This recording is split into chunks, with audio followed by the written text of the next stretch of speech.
Welcome, everyone, to the Buddhist-Catholic Dialogue on Climate Change retreat. I'm Joshua Basofin, Director of Climate Action at Parliament of the World's Religions. And on behalf of myself and our partners at Catholic Theological Union, I'd like to wish you all a very warm welcome and good morning, good afternoon, or good evening. Wherever you are in the world, we're very glad to have you. Nearly 1 year ago, on the 50th anniversary of Earth Day, we began a journey of Buddhist-Catholic dialogue in the hope that we might begin to help these two traditions become a force for hope and action in the face of impending climate change. This is reflected in our mission statement. In solidarity, we endeavor, through dialogues of theology, contemplation, and action, to manifest the Buddhist and Catholic teachings of love, compassion, kindness, and wisdom in the care and healing of the earth and all life. We're very glad that you're here with us to open your hearts, to learn from each other, and to teach each other. And we're just about to get started. A couple notes before we do that. Please adjust your Zoom to the speaker view. And also, we invite you to take a break whenever you feel the need to throughout the 3-hour retreat. And now I will pass it on to our retreat guides, Sister Pat Bergen and the Venerable Dr. Dhammadipa Sak. Thank you very much. We begin by contemplating the suffering of our planet.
I don't have any volume for some reason.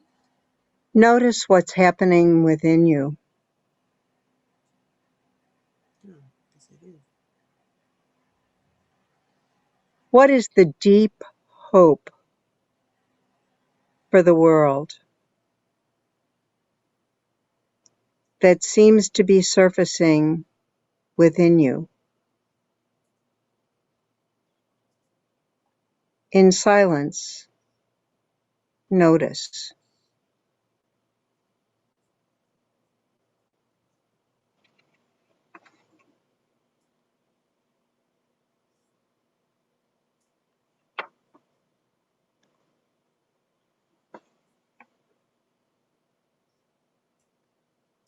And when you're aware of the hope for the world that is emerging from deep within, I invite you to write it on a small piece of paper.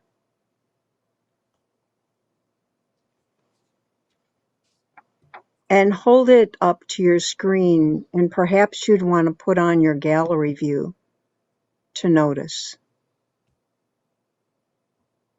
Write the word on a small piece of paper and hold the paper up to your camera.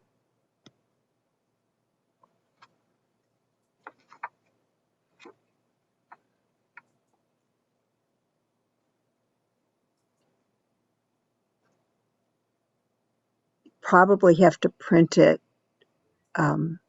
heavily. Note, just hold the papers up so we can all notice. Respect, healing,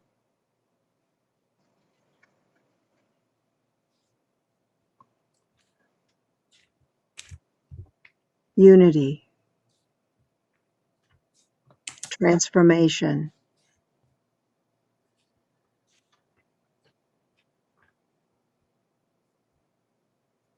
hope, tolerance, peace, trust, peace, community for all of life, hugs, health. Good. Keep those words coming up to your screen.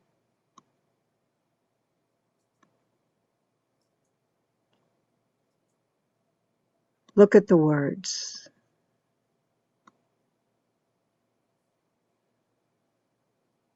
Nature as a, can't read it. Donald, if you hold it closer,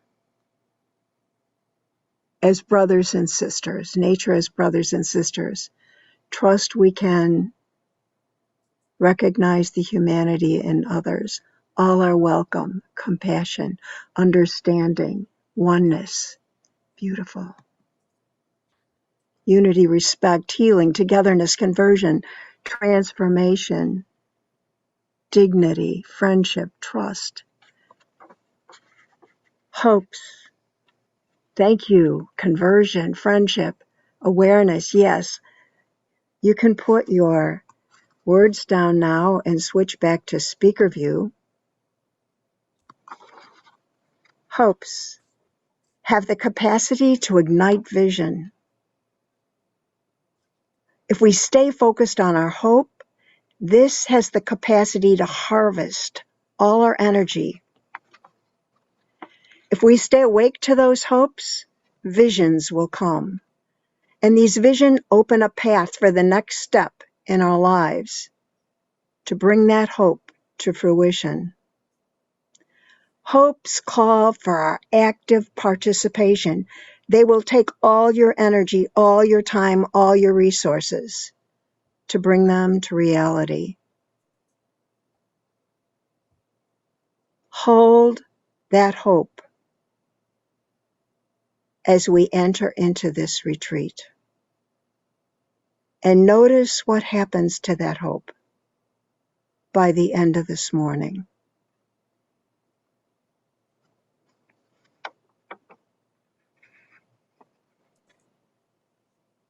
And I turn it over to you, Dhammadipa.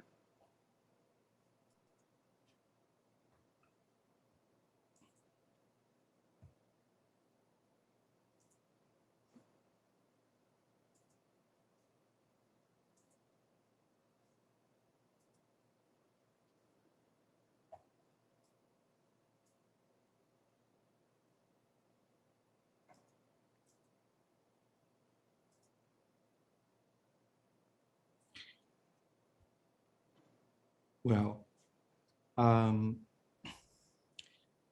like to take this opportunity to share some of my understandings of this climate change, not necessarily just a climate change, because I'm not necessarily, well educated with that perspective.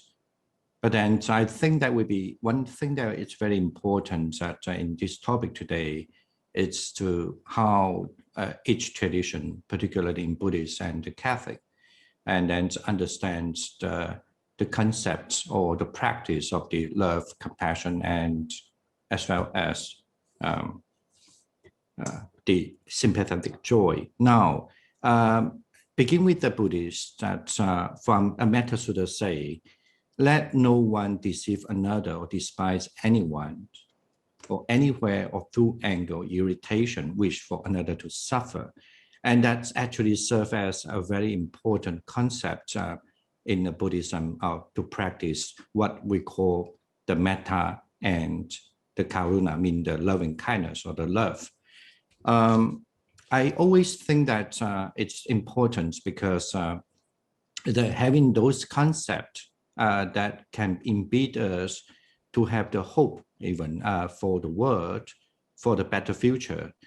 And we even have to generate this kind of the love, just like the text continue to say, as a mother would risk her life to protect her child, her only child, even so, should one cultivate a limitless heart, here referred to the love heart as a limitless, with regard to all living things. Well, I mean, from a Buddhist perspective, of course, I mean, well, we are not just only, thinking the importance of being in the earth, that thinking the importance of the human being, but it's also the importance of all the living things and all the living things that, like the animals and like the animals that are in the forest or even around, or the pets, even the fish as well. So, and then even we have to even generate this kind of love to the entire cosmos, and in order to cultivate a limitless mind. Well, that just the mind that in the Buddhist philosophy to understand the mind, it's not just in our body, but the mind can be generated and can be so vast, so big as in the universe. So and all from even above, below, or all around without these obstructions, and so that's without any enmity or the hate. Now, I guess one thing I like to stress on is so we have so many problems nowadays in the world, because the human ignorance, or sometimes even political reasons, or some perhaps is due to because of a certain system in different culture in different country. So we face a lot of adversity. We face a lot of unsatisfactory because even though the world is in the danger, and we should pay more attention, but due to many reasons, even perhaps even political reasons, we cannot do much things sometimes. But I guess from a Buddhist perspective, it's very important. First of all, we are not going to hate everyone. So because everybody, when they do make their own decision, they do whether it was correct decision or wrong decision, they still somehow believe they are right. And but the first thing we have to, that from a Buddhist understanding, we must still love them, just like a mother loves their only child. So because, we also know, I'm sure you know that in a family, even sometimes the children not necessarily doing the correct thing, but the mother will selflessly just love them. And that will give us a really good chance to balance our mind so that we won't feel that we are in a scarcity. So I guess this is one of the things that I like to share in this time, is that we as a human, we need to always remember when we get anger, when we get unsatisfactory, when we are not happy with certain things. The first thing, we should not let the anger overcome us. Rather, we need to learn like a mother selflessly love the child. So yes, we disagree. we don't disagree many things in what happening around, but the mind still within us, we can control with that. We can develop this good mind so that we can have a clearer mind to solve the problem. And with the gentle mind, that might be speak more than our, our vision. So I guess this is what the thing that I like to share so far about the love. So I need to give the chance now to the Catholic sister to continue her perspective. Yes. Sorry.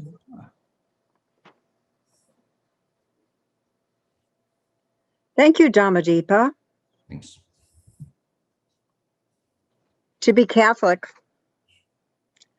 love is at the very heart of everything. Catholicism is all about love.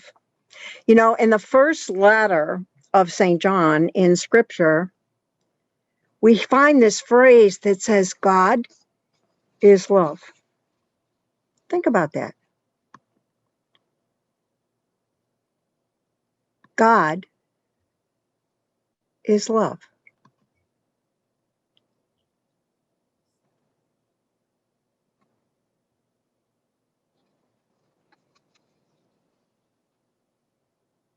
God, the source of our being, the goal of our existence, is love. And the way we arrive at the goal is love. The very essence of love conveys relationship. It's not love unless it's given away.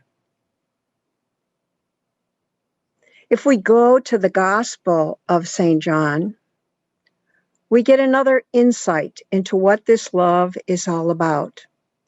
It says, in the beginning was the Word. Think about Word.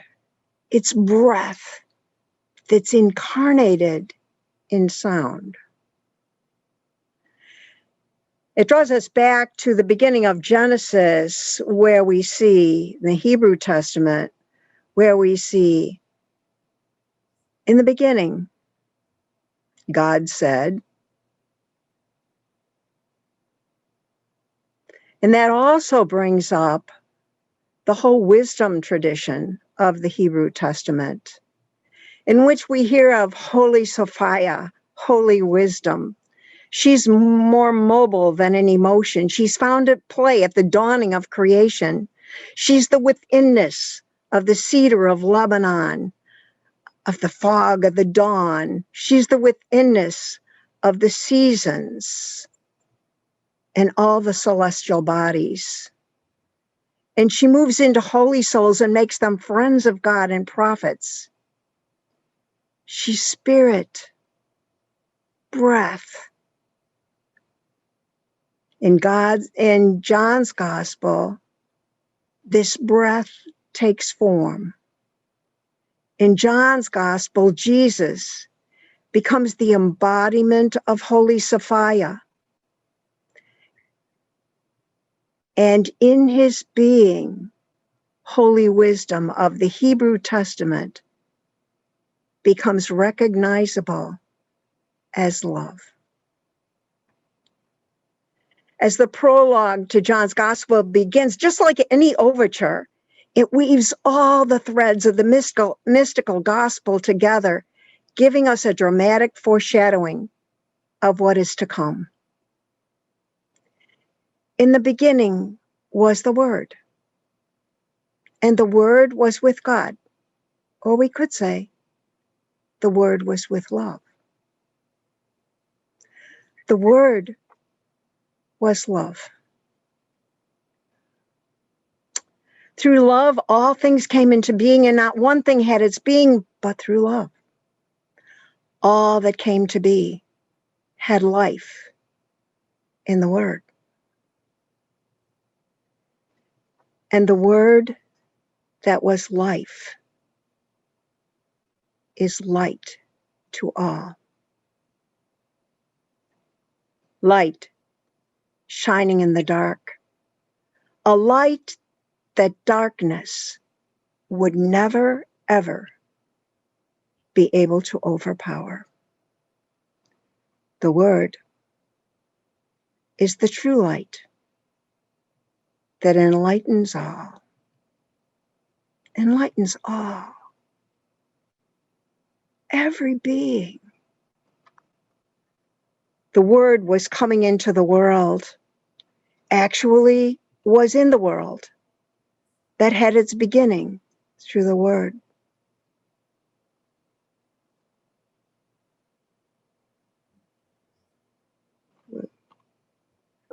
The world did not know the Word. The Word was born of love's very self. The Word love was made flesh, lived among us.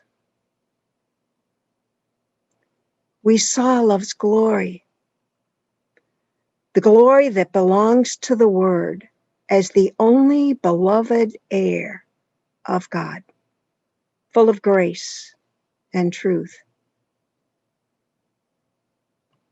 From the Word's fullness, we have all received grace in return for grace. No one has ever seen God. It is only the beloved heir, the one nearest to God's heart, who makes love known. The Word is constantly revealing love's very self in new ways.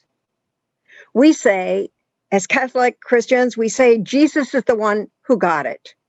He was so aligned with love, the source of his being, that he became transparent to love. His last name is not Christ. No. Christ is the embodiment of love. From the very first blaze of light till the end of time, there is only Christ. Christ, the image of the invisible God, the firstborn of all creation. Christ, for whom all things were created. Through Christ, for Christ. In Christ, who is the embodiment of love, all things are held together. Christ, the embodiment of love, is the beginning, the firstborn among the dead, for God was pleased to have all God's fullness dwell in Christ. Christ, love made visible, the one who has been and is still coming into the world. Christ, the embodiment of love, is the dream of God for the whole cosmos, the design and goal of the cosmos, and the way to the goal. Life is all about the unfolding of Christ, who is the incarnation of love most visibly seen in human form in Jesus, who we believe is the fullness of humanity. Jesus, the goal of being human. This love, who is God, pouring out exuberantly into every minute of history, waiting to be discovered, waiting to be celebrated, longing to be born in every heart, laboring in the whole of creation, panting in the act of giving birth to the sons and daughters of God, who is love.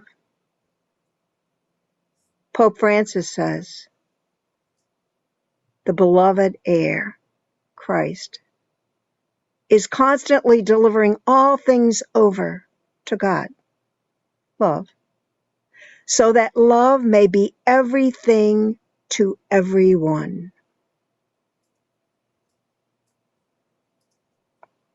Life is all about God's great love, entrusted to all. It is the very nature of love to express itself. Cosmic history is a love story. A story of love pouring itself out, expressing its very self in every aspect of creation. Every human being has the capacity to become transparent to infinite, all-inclusive, outpouring, unioning love. This is our heritage.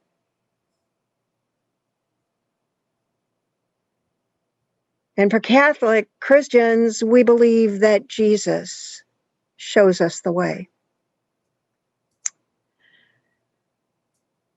He says, love the Lord your God with your whole heart, your whole soul, your whole strength, your whole mind, and love your neighbor as yourself. Well, where do we find God that we're supposed to love? In every being. And who is this neighbor that we're supposed to love as ourselves? Our neighbor is ourself. We are not two. There's only one beloved heir being born throughout history, Christ.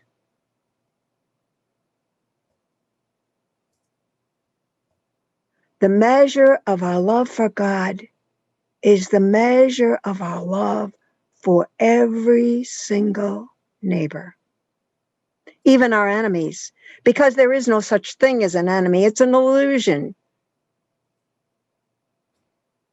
Love every single person has the capacity to be transparent to infinite love. Loving includes midwifing love in all creation, even those we diagnose as enemy. Yes, as I have loved you, so you need to love one another. How has God loved us?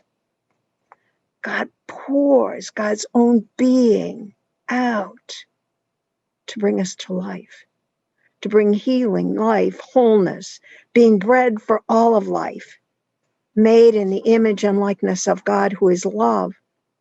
Ours is to be so aligned to God's love that God's love flows through us to feed the world, pours itself out for all creation, which is love's artwork, and to which we are intimately connected. God, present in the universe, keeps pouring God's very self out for us. We, in turn, are to do the same. We come so that they, everything, may have life abundantly. That's our reason for being, that they can have life abundantly.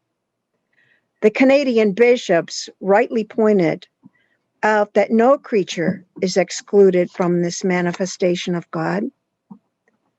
The panoramic vistas to the tiniest living life form.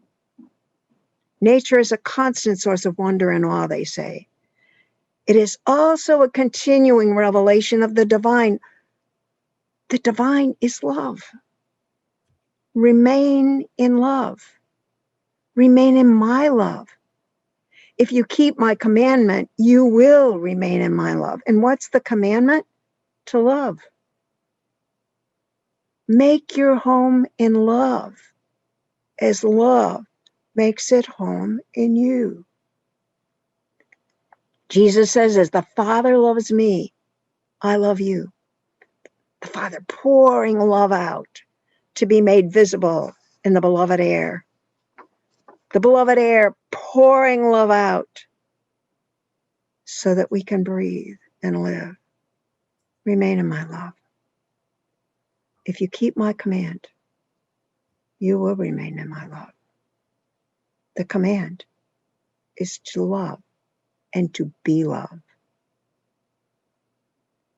For love is the one in whom we live, move, and have our being.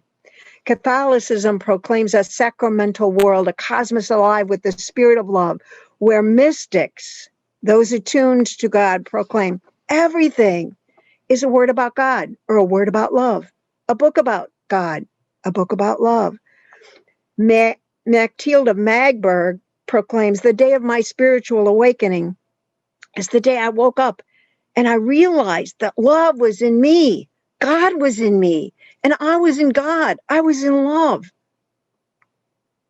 The only begotten heir of God is the cosmos in which we are privileged to participate. Jesus says, look at those lilies, just look at them. Look at them so lovingly that they give themselves to you. And you see their radiance and are awed. Enter into relationship with the winds and the sea. Be in harmony with everything.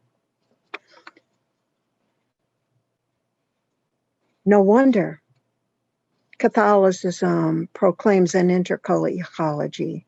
We are all interconnected with the stars to the depths of the sea and all universes. The human is an integral part of nature, not separate. Finding love in all things is the way to the goal of human existence. For in finding love, we are gradually transformed more and more into love. And when love pours through us as it must, the oneness of the cosmos comes to light.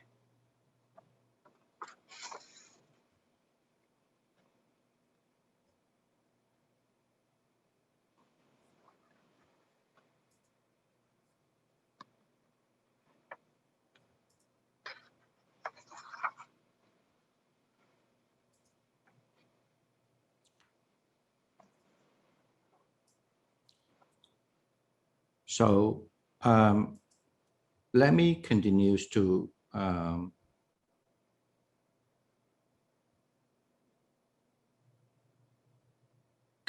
just to share that's a Buddhist perspective from love to the compassion, because then later we are going to do some meditation as well.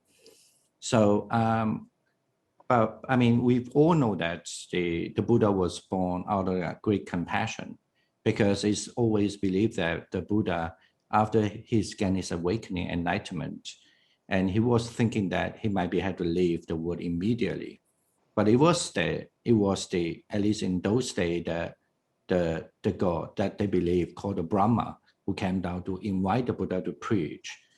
And the Buddha actually did say that the reason why he didn't want to preach at first, because he wanted to keep on his understanding of ahimsa in Sanskrit. Basically, that's the meanings of that he doesn't want to disturb the other religions that perceive in India. So, but then after invitation, so then the Buddha started to embark his path out of the compassion, because he always understands that it is very difficult to convince some people to go for the enlightenment path and to what the Buddha's understanding through his enlightenment. So one other thing is we were very blessed to be born in the earth, but we don't necessarily cherish our time within in this life.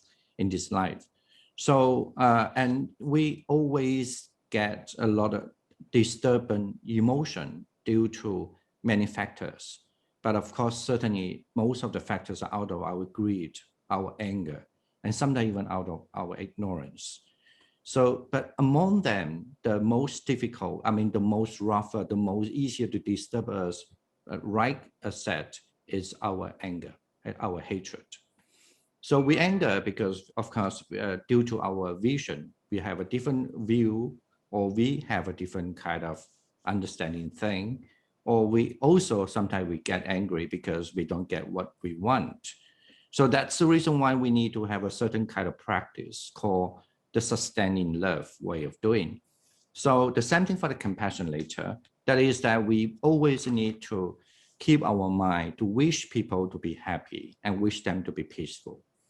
And also we not just for the singular persons or singular animals or singular beings, but also we need to wish all beings be happy, and then wish the being will understand the nature of happiness within. So that then this is how we can develop kind of boundless mind to all beings. So, and this kind of sustaining the love from that which advised by the Buddha for particularly for the monastic, in old days, but now for everybody, and even including all Buddhists or all people, that we have to sustain this kind of love, wishing the people to be well, wishing the people to be, peaceful, and also wishing them to be, have the happiness within, no matter what kind of happiness they get.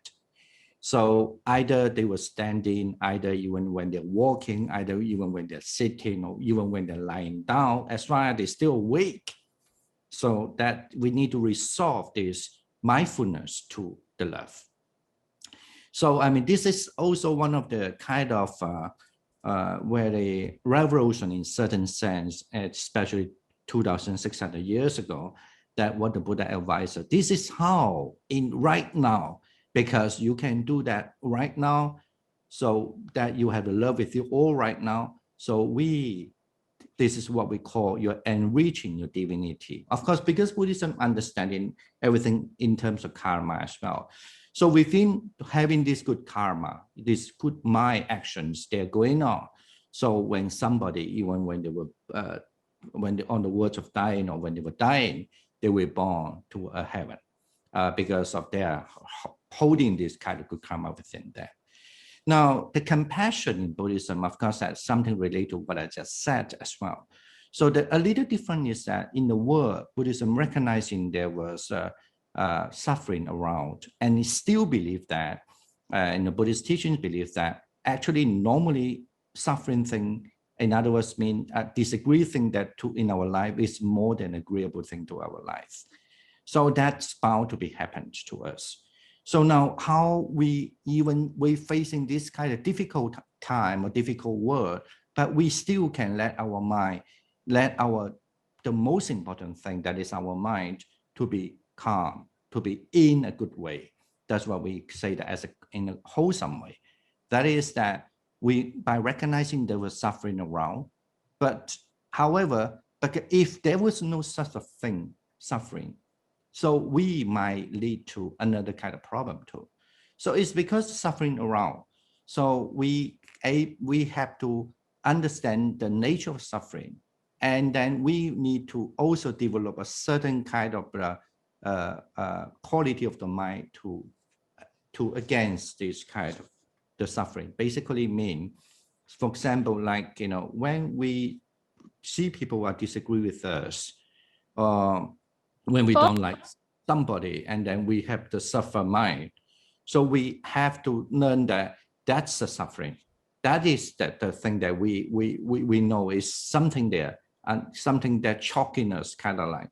But then only when we develop this compassion to the person, and we hope the person don't understand a thing, but they will have this kind of chance to be awakened, and also they also will be good in one day, just because it was misleading, or because they didn't understand the nature, or they didn't understand well. So that with that kind of good mind, then we develop the compassion.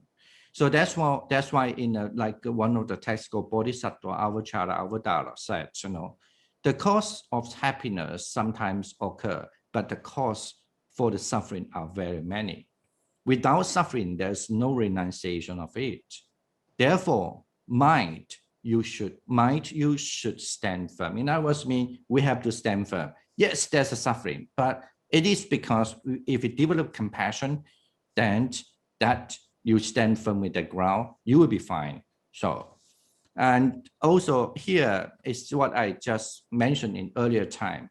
So that's because they were still there's a belief in a different belief that the Buddha, usually when they attain enlightenment, they do understand that it's very hard to convince some of the people to practice in the correct path. That's why the Buddha will always choose to be, maybe they should leave because, not to disturb those people who have their own belief already or own understanding. But for those enlightened people, unless the person was inviting them, so they will stay. So this is also one of the way we deal with compassion. So I see the Buddha, maybe some different from the other. Some people think that they see the Buddha, they think the Buddha as the savior. But I see the Buddha as the great compassionate one, because, in these difficult words, but the Buddha choose to stay in and giving the great teachings for us put into practice. And so that we will all develop a good karma or good action to help the world and even help ourselves and help the world. That need a really great patience and compassion. So this is how supposed to be the earlier way of understanding why the Buddha is so important from a Buddhist perspective. It's not necessarily just because of savior perspective, but mostly because his great compassion, like selflessly, tirelessly giving us the teachings. That's the compassion path. Now, I think we can just do the meditations right now. And then before that, we have one thing that I need to say. So like it happened in the Buddhist, twice in the Buddhist text, saying that when we look at around, so we do find that no one is dearer than myself. I mean, it might be at first sound a little selfish, but it's not necessarily true. But we need to go on and say, if only one can recognize self is so important, so dear. So those who really learn how to love themselves, they will never want to harm the other. So, and this is the reason why I want to say this here. When we do this compassion meditation, we have to start with this understanding that we first learn how to forgive. Maybe it's not really a proper term, but it's similar, that how to forgive ourselves and how we love ourselves. And then we can begin to meditate to how to love the others. It's always believed that those who love themselves, they will learn. Only those who really love themselves, they know how to love the others. So I will just run the bell. We can just simply sit comfortably and relax your body. I will run the bell. So when you hear the bell, we can simply just close our eyes. You don't have to look at me. I don't look that nice. You close your eyes, and then you could simply, now once you close your eye, you might hear the sound around you.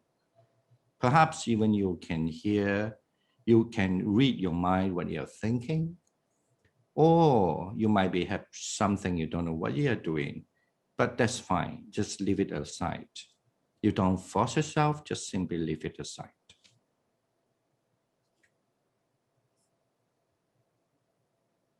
And then now you might be aware the posture you were sitting. You're sitting there.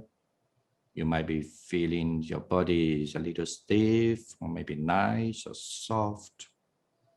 So, but now let us just do a little relaxation first. Take care of the body. Relax your head, maybe your forehead, your ears, any part that you're aware on your head. Relax your neck, either on the front, sides of the neck, or the back of the neck. And then also relax your shoulders. Let your shoulder drops. And let your nerve system or your muscle relax. Even your arms, till your forearms and your palms. Now you can easily feel your trunk, your body. So your chest, your abdomen, the back of your trunk, below the lower part of your trunk, and let them relax without asking much. Just simply ask them to relax. And then also anything that below your waist, your thigh, your knees, your shanks, your feet, and your toes. You need to stay a little alert, even though you might feel a little bit like sleepy, maybe too relaxed, you want to sleep. Well, if you can sleep, that's even not too bad, but just don't snore. Now, and slowly once you relax, because we need to direct or attend our mind. First, attend our mind to ourselves, myself. So just simply wish myself to be happy, to be peaceful.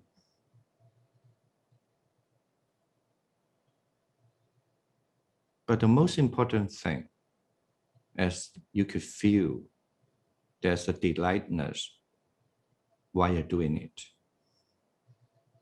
This is what we say, the happiness at heart, or the happiness, the nature of happiness. You can repeat it like a mantra, but with understanding. May I be happy, be peaceful. Be happy and be peaceful. But then you don't have to use the wording when you feel the peace.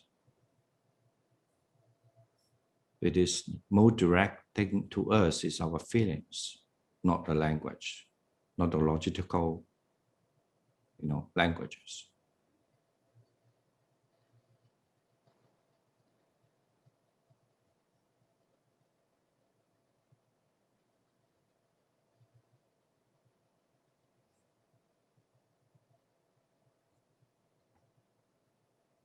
Some people feel the breath going on, that's good. Some people still can hear the sound, but they feel quite calm, peaceful, that's good.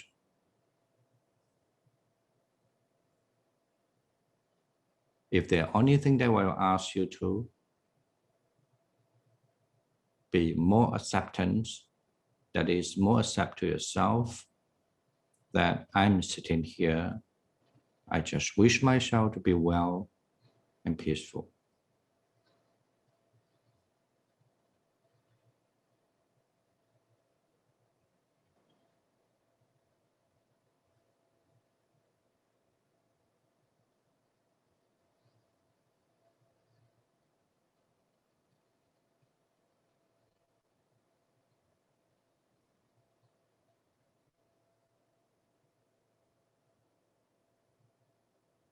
Even my mind drifting around, it doesn't matter. The matter is I still carry the strong motivation, just wish myself to be well and to be peaceful. I hear something, it doesn't matter. My mind not necessarily always thinking that matter, it doesn't matter. Because you know very well, still intentionally, that's what you are trying to do.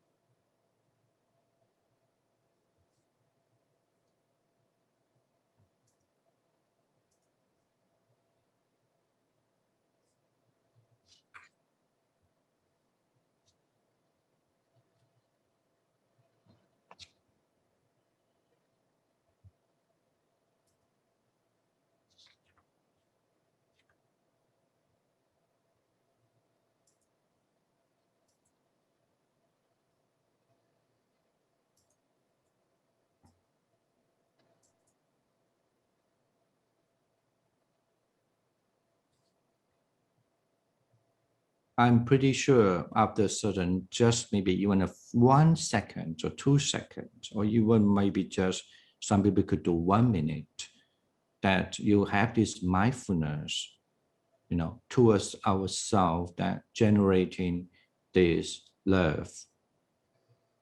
And we can also, that moment always give us a really peaceful, without worrying, without hostility, without even hatred, but just a really well way of treating ourselves. But that's what the Buddhism believes as the very nature of us. And then with that very nature of us, now we can generate this loving compassion to the others, thinking that you could picture this.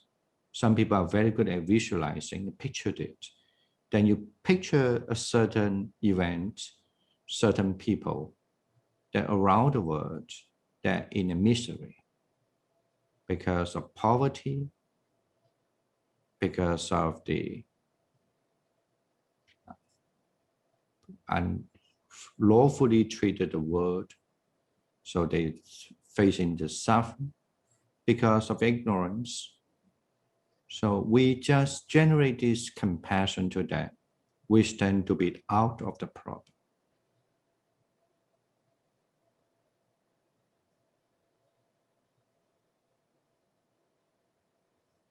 It requires a little bit of effort to stay the mindfulness with the object we are thinking, but that always worth our time.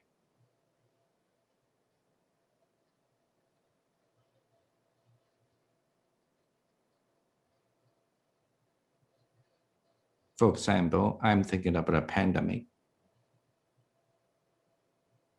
People are suffering. Some people suffer due to some people lost their life, their relative, their friends. Some are suffer because they were affected that to COVID, or some are suffer because of economic.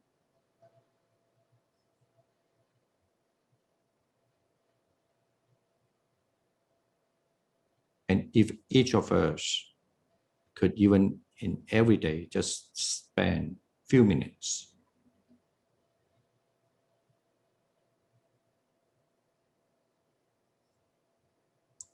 develop this mindfulness of compassion towards them, just like now we are doing, wish them to be out of the suffering.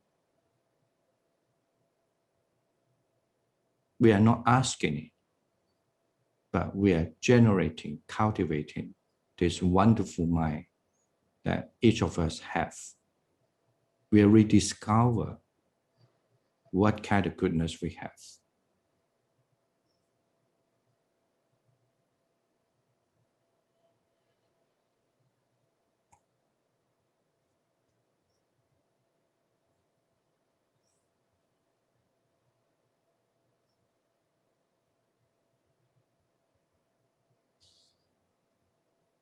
In a very sad manner, no matter what happening around now, I can hear the sound. Sometimes my mind is still dwindling around. It's all right, but I still enjoy, and I still can recognize or understand how important to have the compassion to myself and to the others. And I'm willing to stay this compassion with me.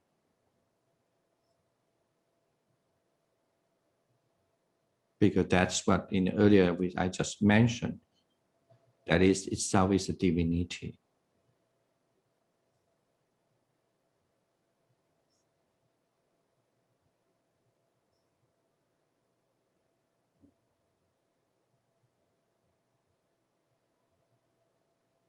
And I can expand my compassion to more people I could think of, to more beings I could think of. Or I don't have to. I would just simply stay with one person I could think of. And let's just stay that mindfulness and focus be that. Everyone loves themselves. If they make their mistakes, it's also because they think they're doing right.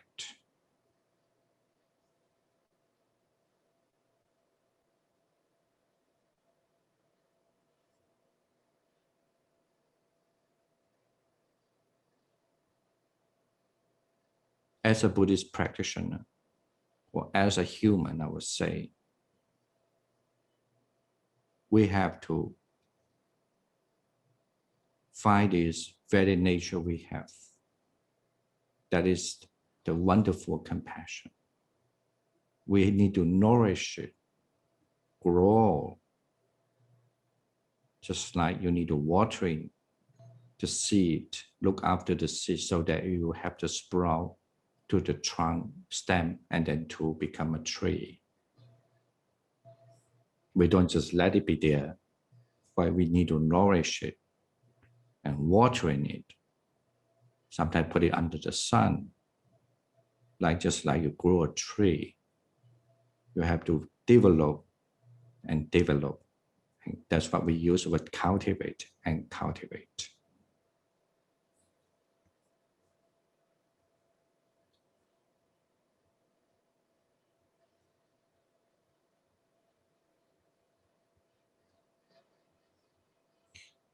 We have about few half minutes.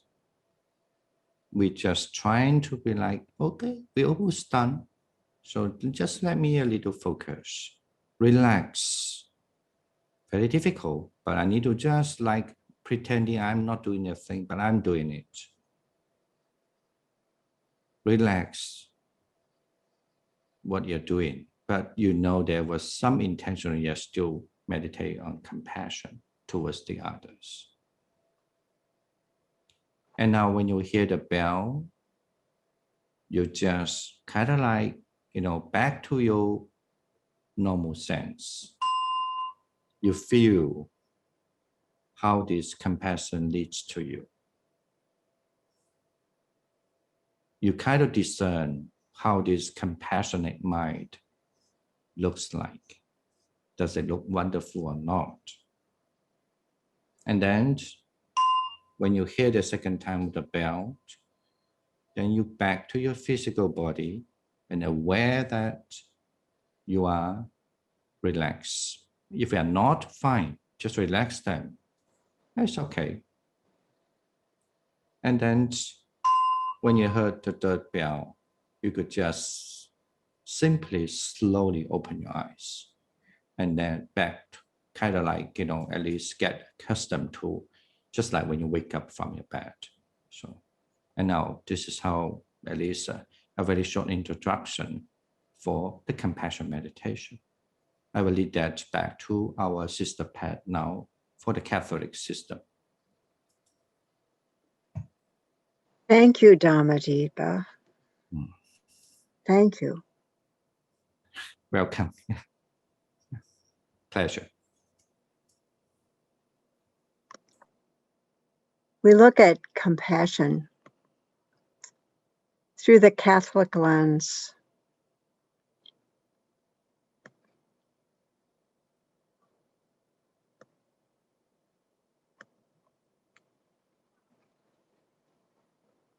Love is the very self-giving of God, beyond imagination.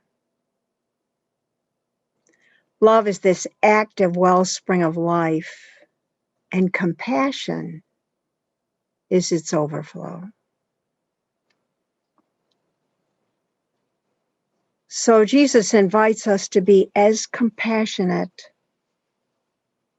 as your God is compassionate. Well, God dwells within every being. So God intimately feels the suffering of each being.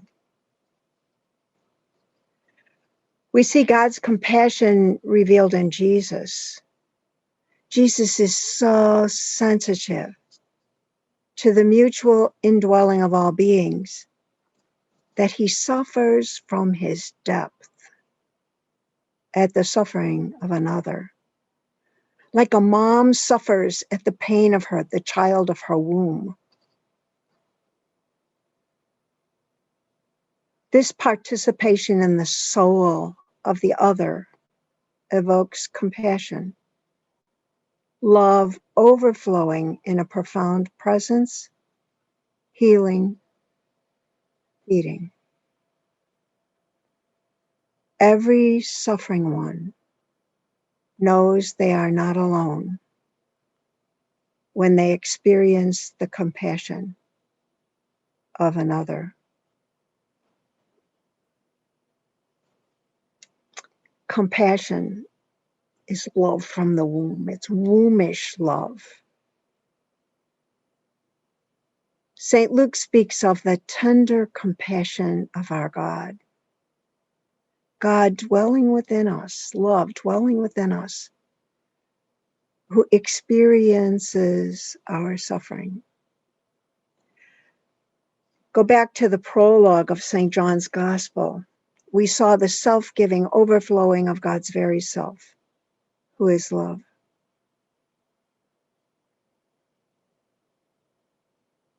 We see this in Jesus as he sees the leper, the lame, the mute. Compassion overflows and heals the sickness, feeds the hungry, has the power to expel demon, teaches with wisdom, sits people at tables, contrary to how they were supposed to sit in that society, talks to women, which was against the law, heals the leper, talks to lepers.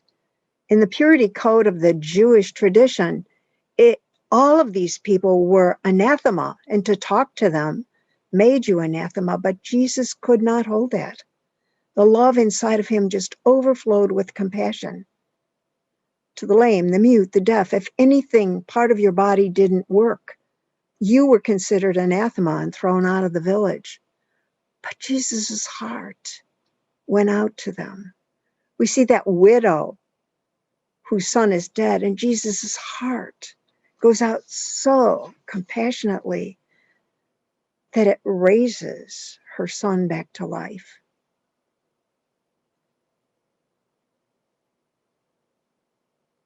He weeps with his friends, and the energy of compassion rolls stones away and raises his best friend back to life. His compassion sends the lame away dancing, gives sight to the blind, unplugs the ears of the deaf, and frees sinners. The compassion of Jesus is the reason for his death on the cross. It made those who wanted to keep the status quo extremely nervous and enraged.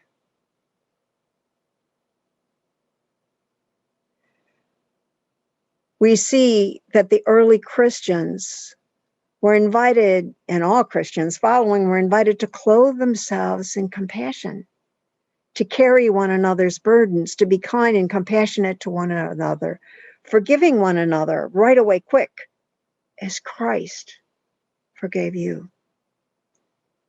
Love one another. Be compassionate, humble.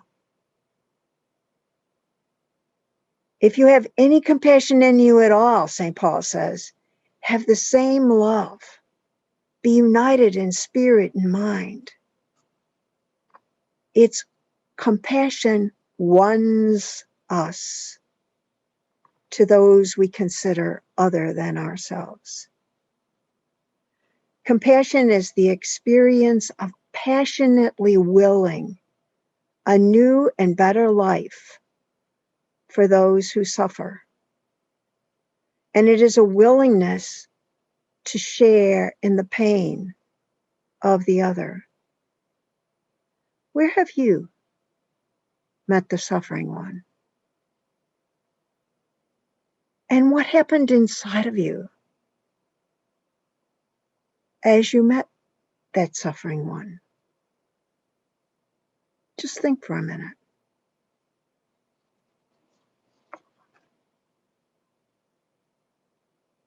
For a Catholic to enter into solidarity with the pain of another by giving space in my heart for the other to dwell with all his, her, its pain. In so doing, their pain lightens, and actually, we bring deeper meaning, helping the other to realize they're participating in the very suffering of Christ that continues in the world today. When we experience compassion, we know that we are not alone.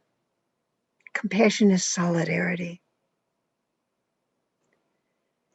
And we know that when we see the suffering of another, there's something deep inside that says we will never have peace until this suffering one also has peace. You've been moved with compassion. I know you have. You've comforted a friend who just lost a father or a mother. You stood in solidarity with people that were suffering from systemic injustices. I know you have. You've picked up your child when he or she cries. You couldn't help yourself. Love just overflowed. You needed to pick up that child. You cared for the orphan kitten you found on your front stoop.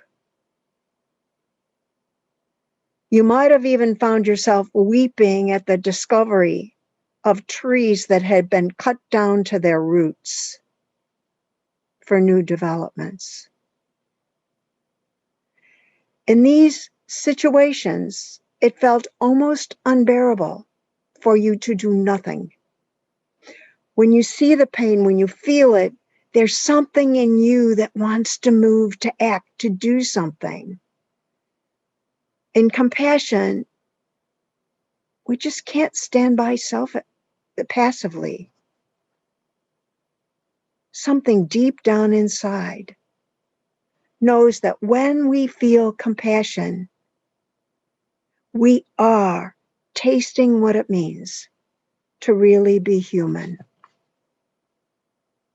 It's suffering with, getting inside the skin of another, feeling the quivering of our own soul, and having our heart open to let the other dwell inside of us. Compassion is suffering with. It's different from sadness or empathy, where there are interior feelings, but compassion also flows outward. We stand in relationship with someone, allowing ourselves to experience their world, their suffering, not as if it were our own, but because it is our own. When we are gifted with compassion, we begin to see as God sees, feel as God feels. I want to tell you about an experience I had that took me by surprise. I was at the garbage dumps in Mexico City. The garbage dumps, where a limited amount of people are allowed to live in the garbage dump and sort garbage that even has hospital garbage bags filled with pollutants inside the dump.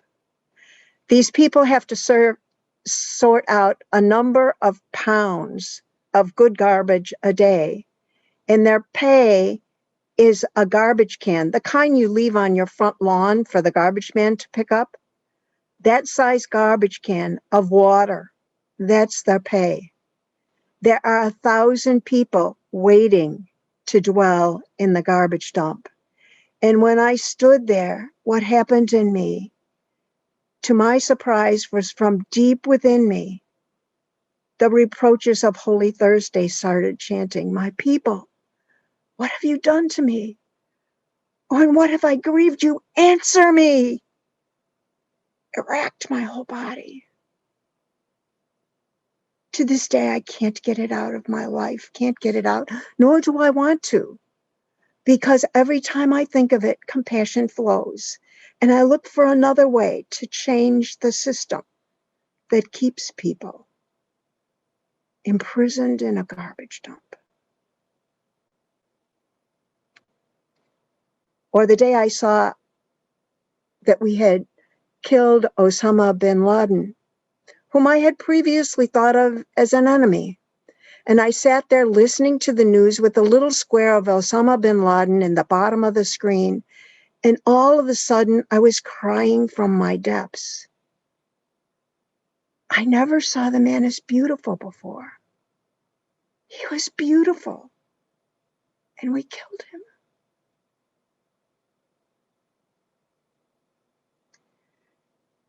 Compassion. It happened in Yellowstone as I stood there with the logpole pines after the fires went through. Acres and acres of gorgeous, magnificent trees burnt, leaving an empty, burnt-out field. The pain hurt to the depths. This wonderful overflow of love impels us to act. It moves us to help others. This is the same thing that happened in the face of suffering that has resulted in every single social justice victory in human history. The civil rights movement, the women's suffrage, or the current struggle to end racial inequality and the passion to save the planet from devastation of climate change would look quite different if only people affected by the pain had gotten into the movement. No, people were moved by compassion, a compassion that couldn't hold them still. Compassion is not about our love. Compassion is about God's love. You see, once we receive God's love, once we drink in the infinite love of God into our being, we become love. Paul says, not I, but Christ lives in me. The love we become then manifests itself into the world. When we resonate with love, we are living, breathing vibrations of love energy, and we contribute to the field of compassion. And once this field is strong, then it can become available for others. They fall into it. It becomes a consciousness gracing the world, and it lifts humanity out of its tribal sense into a sense of the cosmos as mutually indwelling body in which we participate. It is compassion that leads the Catholic Church to establish Catholic Relief Services, which has the smallest overhead of any social agency on the globe. The Catholic Church is led to establish Catholic charities, soup kitchens, orphanages, food pantries, ministries of care to the ill, the abused, those who have suffered abortions. And the movement to become, right now, the globally, ecologically sustainable body within 6 years in order to become the tipping point for climate change. Compassion is not just a feeling for Catholics. It's allowing one to be embraced by our heart and allow that pain to activate our whole being to alleviate the suffering. It is born from the deepest core of our being, where we are all being breathed into life, authored into life, loved into life by the same infinite, all-inclusive love whom we call God. It is a oneness that happens when our heart is open and allows the pain, which is being experienced by our dear neighbor, our other self, to enter and be experienced in our own heart. It's a heart stretching, being one with the neighbor in solidarity of suffering is compassion, and it begins with God. When we have fear of our strangers, those we call strangers, and those we do not understand, this leads us to think that we are separated. We tend to reject, and when we reject the mystery of incarnation itself, God indwelling within all. And this blocks compassion. To stand united with our deepest self, who is love, allows us to see with the eyes of love. This is how Jesus saw. And just as love and compassion welled up in him, so it wells up in us. Until we do this, as Catholics, we have absolutely nothing to offer the world. In living compassion, we continue to complete the incarnation of God towards its fullness in love. Compassion is the way of being with others that flows from mindful connectedness, which is deepened in prayer and contemplation. Compassion is love revealed in action more than words, and reveals itself in a social consciousness and responsibility, and thus social justice. Unity of all things in love is the goal of the universe, the whole cosmos. It happens through compassion. It is compassion that moves us from a mind of freeze, flight, or fright. Freeze, flight, or fight. That's the reptilian mind. Into a human mind, which is compassion. Becoming transparent to the infinite love of God. Compassion is the tender love of God revealed in action.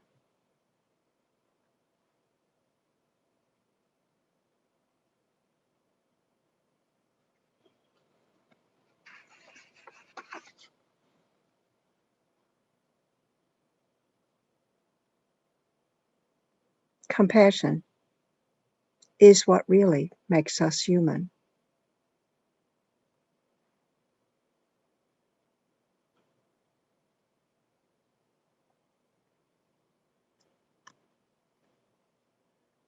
So I invite you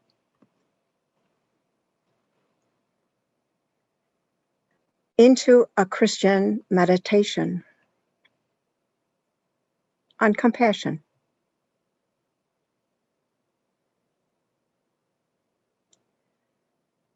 So please close your eyes.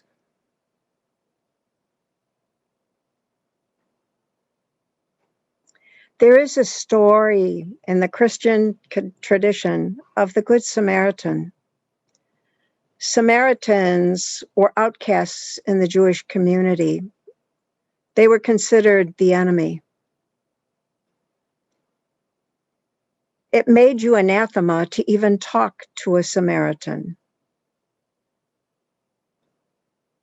But there's a story of a Jewish person who was robbed, treated with violence, lying on the side of the road alone. People came past and just passed him by. And then came the Good Samaritan, so-called enemy.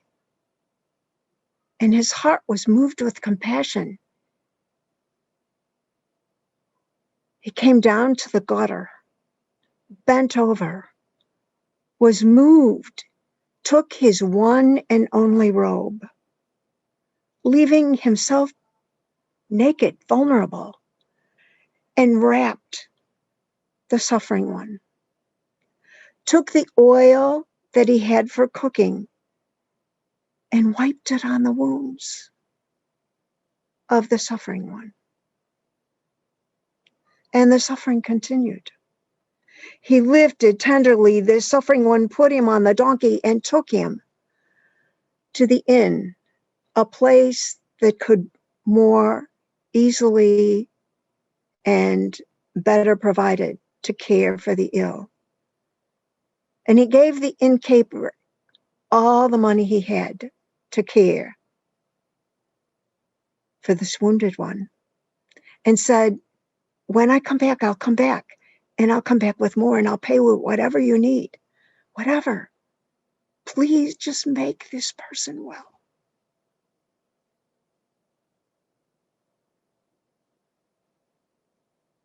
Today, I invite you to breathe deeply. And as you breathe, to relax. To relax your neck and your back, your shoulders. As you breathe, breathe in peace.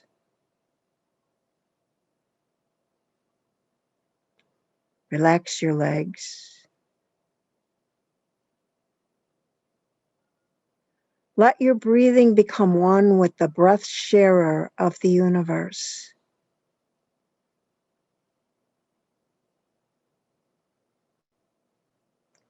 Become aware of infinite love, filling your being with each breath.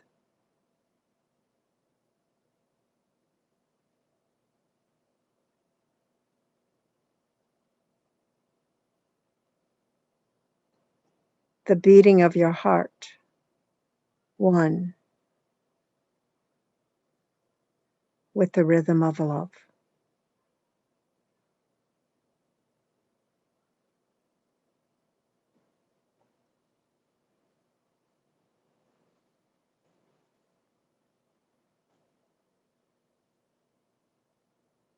And I invite you, filled with love, to become aware of the suffering one. Perhaps you met the suffering one in the slides we showed of the suffering planet. You've met the suffering one in your own life or in recent events of history, your family, your neighborhood. Become aware of the suffering one. Let the suffering one be given to you.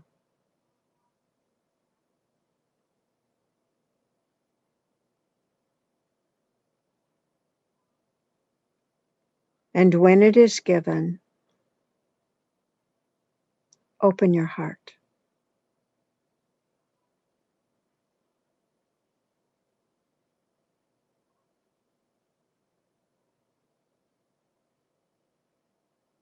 Feel the pain.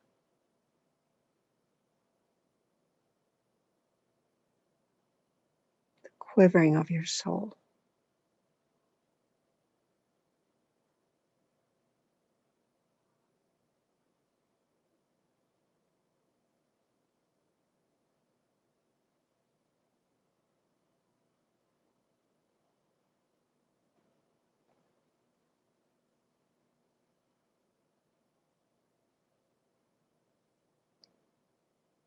Wrap the suffering one in all the love possible.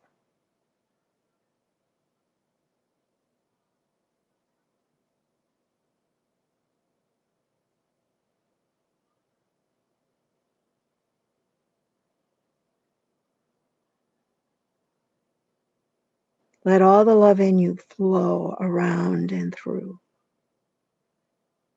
the suffering one.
Notice what's happening in you, one with the pain.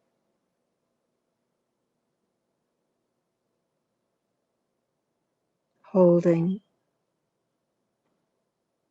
in love.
Notice what's changing in you.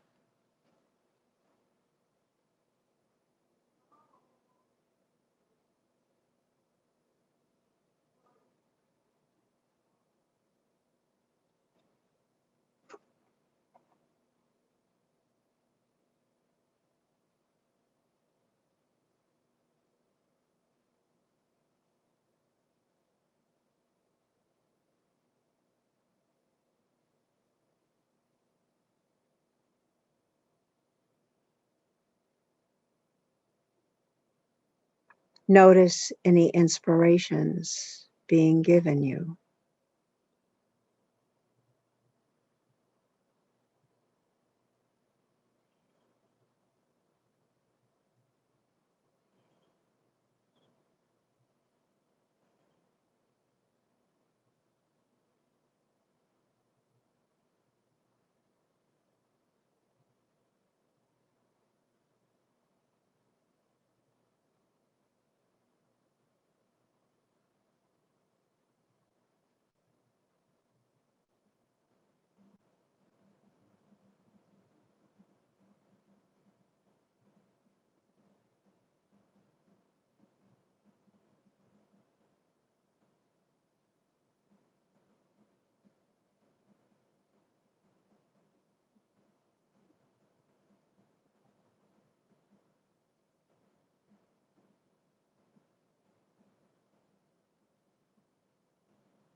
Notice the everything that love is inviting of you.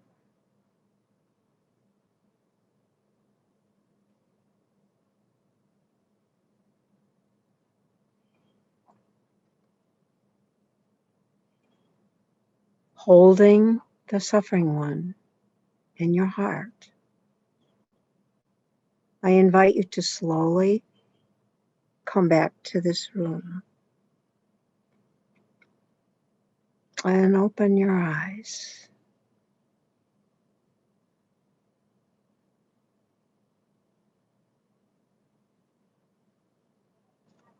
And actually put on your cameras. Because we will be going to breakout sessions for about 12 minutes. Introduce yourself, your name, the place in the world where you are today, your tradition, Buddhist, Catholic, whatever, and share what happened during these meditation times. What happened that stirred your heart or captured your mind? What happened in you is gift for all. Listen and just receive the gift of each one's sharing. Open your cameras and we'll see you 12 minutes from now.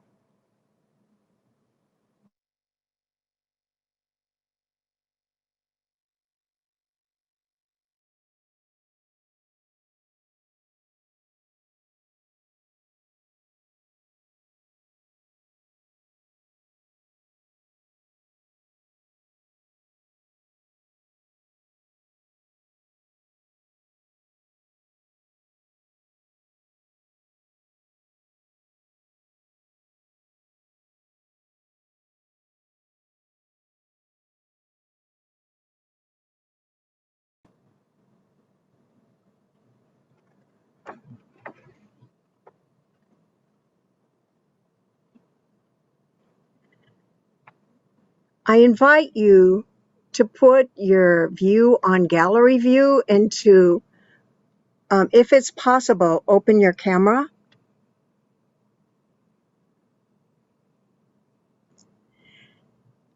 We talked about what happened in our meditations. So the question right now is, would there be some people, just a few, who would be willing to share what happened in this process? What happened in your meditation, or what happened as you listened to one another? And if you would be so willing to share, if you would just, I have to see your face in order, you could raise your hand or call out your name and we'll focus on you. So would there be just a few people who would be willing to share with the group the gifts that were given in the meditation, or what happened in the process of sharing the gifts? And if I don't see your hand, just call out to me, please. Hello, Yes. Manohar. My name is Manohar Grewal, and I was only with one person, I think, Sandra from Illinois, and we shared our views and feelings, and they were pretty much the same. I mean, we did experience calmness and relaxation. And I think basically both meditations were same and feelings were same. And I don't think there was much difference in that. And you definitely relax completely and almost falling to sleep. But even then, and the presentations have been beautiful, both sides. about compassion, love, and each religion actually we were discussing teaches the same thing, and basically it's the human being who, for their own personal gain or ego, they inject things in it and cause the hatredness or cause the things into it. But I think basically we all are same, and I just want to make one point that in our religion, Sikh religion also, that the basic three things that you earn your own living and then meditate on God's name, and then whatever you have, share with others who are less fortunate. Everything share, not just the food or clothing, but their feelings, your love for each other and all that. So basically everything is same, and God created everybody and is within the creation. So if from that, it follows that whether it is animals or nature or human being, the God is within everything, then we have to love everything. So I think basically, and I'm very satisfied with what we have discussed so far. Thank you so much. Is there someone else who would be willing to share a blessing that was shared in your group or what happened in the process? And just to do it in a few sentences would be great. So is there anyone else who'd be willing to share? Call out to me if I don't see your hand.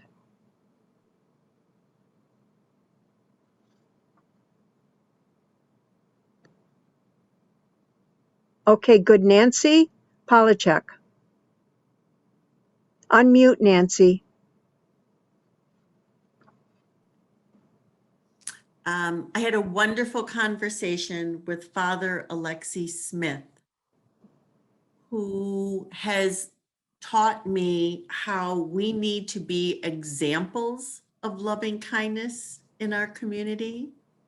And when we go into interreligious dialogue or with people of other faiths, that we go in without a preconceived idea, and together we find something useful to do in our community.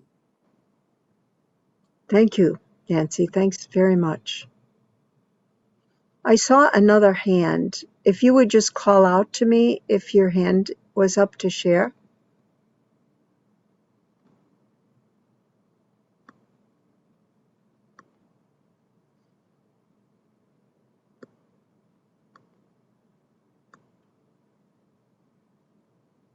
So if not, we'll move to questions. Is it? I have a comment, sorry. Okay, great. In our group, we found that if one person was unhappy at work, then the whole place could be unhappy. And so the loving yourself was so important, because without loving yourself, you can't be happy. And then your workplace can't be fully happy. And then your production and your work and everything suffers. And it all starts with loving yourself. Wow, thank you. Thank you. Anybody else have something to share from the meditation?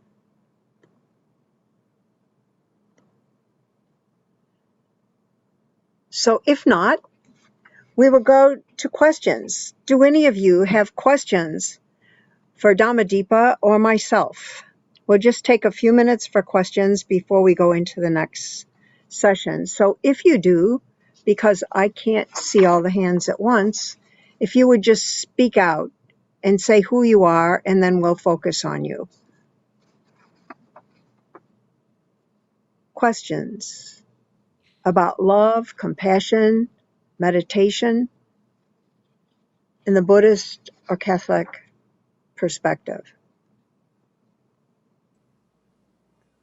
I often wonder why everybody is so concerned about the environment, and yet they still eat animals.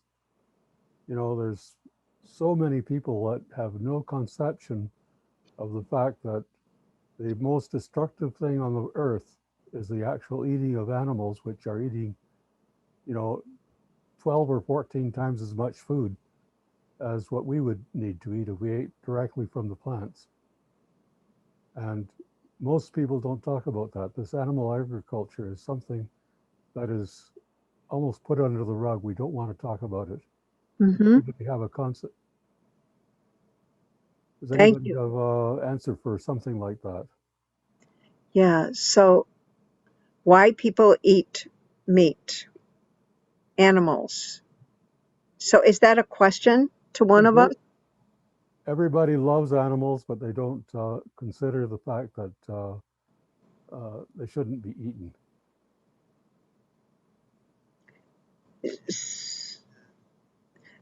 So agreed. Are you asking a question of one of us? What do you believe you can do about changing this? What do I believe I could do about changing that? Yes. Is the awareness of it takes 12 acres of grain to feed an animal for 1 pound of beef, and the amount of carbon dioxide that's put in the atmosphere by one animal is immense compared to other things that humans do. So, so what I can do is keep on raising awareness and keep on inviting people into meatless days as a beginning of a meatless lifestyle. I don't know. Dhammadipa, do you have an answer to that? No, maybe I leave it to other person asking question. Thank you. Well, I noticed that the Parliament of World Religions in Toronto, most of the food that was offered was not vegetarian, except for one particular meeting where it was all vegan, which was very interesting. But everything else, there was always some dead animals on the plate.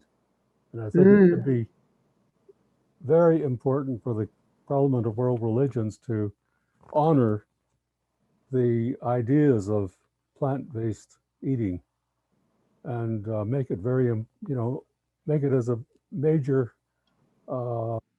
effort to practice what they preach. Okay. Thank you. Thank you. And I think, Kusamita, you need to unmute, please. I'm a trustee of the Parliament and I am a vegetarian. I will be very brief. If you offer only vegetarian food, some indigenous people will strenuously object. Some people who are not vegetarians will object to having practices imposed on them by others. So at a multi-religious gathering, people do have a choice. And the Parliament, your proposal to have an all vegetarian Parliament has been floated, but when you have an interfaith process, we have many people attending the Parliament, for example, who don't believe in ordaining women as clergy. We have many different points of view on a lot of different issues.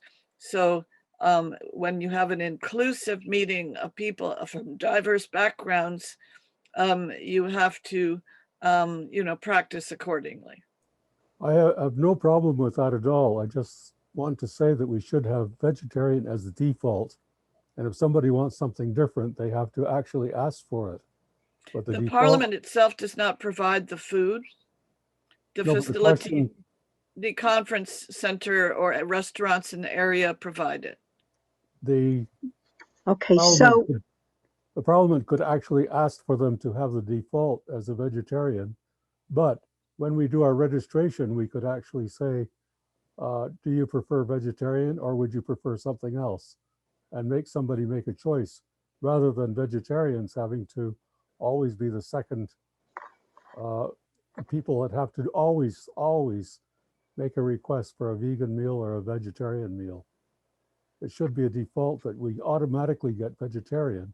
And if you have another request, that should be your option. I don't have any objection to making it available to other people. But they have to make that choice themselves, just like we've had to make the choice always to be vegan at a meeting and then have our plate brought separately from everybody else. It's very, how do you say, it's very discrimination, very reverse discrimination in a lot of ways, because you get a special plate brought to you rather than going with the main flow. I would rather have it with the main flow. And if somebody wanted something different, they would have to request it.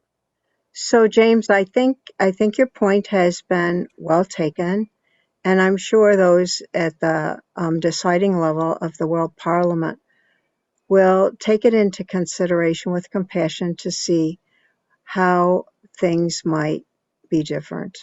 Thank you for bringing it up. Thank you. And thank you, Kazmudi Mita, for responding.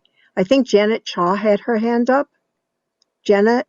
Yes, I just wanted to Thank- mention, I have been pursuing a diet that recommends being a vegetarian, but I can't get there, partly because of my allergies. I'm allergic to all beans and all nuts. So getting protein is difficult. I do try and limit my serving of meat to 3 to 5 ounces per day, but still, I do have that problem. So that's another And I thing think, to take into consideration, isn't it? yeah, I don't think Thank we'll you. get down to zero, but I do agree. A lot of people eat far too much meat. Yeah. But yeah. Thank you. Thank you very much. So at this moment, we will move into our next presentation on joy. And so I invite you to please go to speaker view.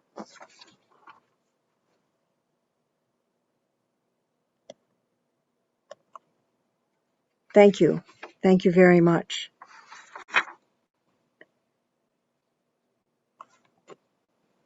And we'll be looking at joy from the Catholic tradition.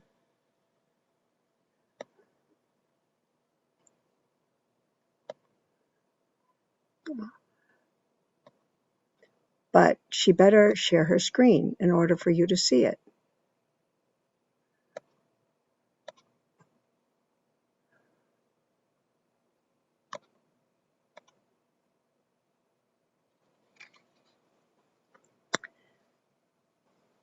When we can see God reflecting in all that exists, our hearts are moved to praise.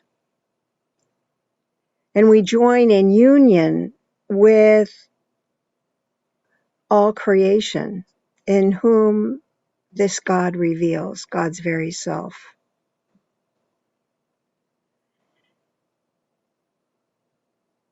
Jesus said, if you keep my command, you will remain in my love. I have told you this, that my joy may be in you and your joy may be complete. This is the command. Love one another. I think the bishops of Japan got this. They made a very thought-provoking observation. To sense each creature singing the hymn of its existence is to live joyfully in God's love and hope. This contemplation of creation allows us to discover in each being a teaching which God wishes to hand on to us. Right, when we sense each creature singing a hymn of its existence, our eyes, our ears, our hearts are open to join the chorus of love and joy. Because when we find ourselves in harmony with nature, we find ourselves in harmony with God, and this sense of communion evokes joy. Remember a time when you experienced yourself in harmony with creation, or experienced a oneness with others and nature and yourself. What word captures what was happening in you? Just think of that word.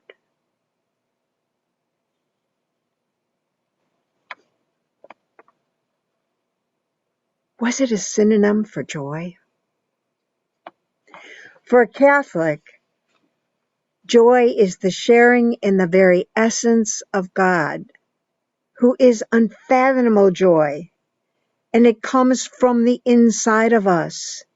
It's an experience of God's love. It's an experience of God's exuberance, of God's ecstasy. It's very freeing, very liberating. It's an experience of the mutual indwelling of God.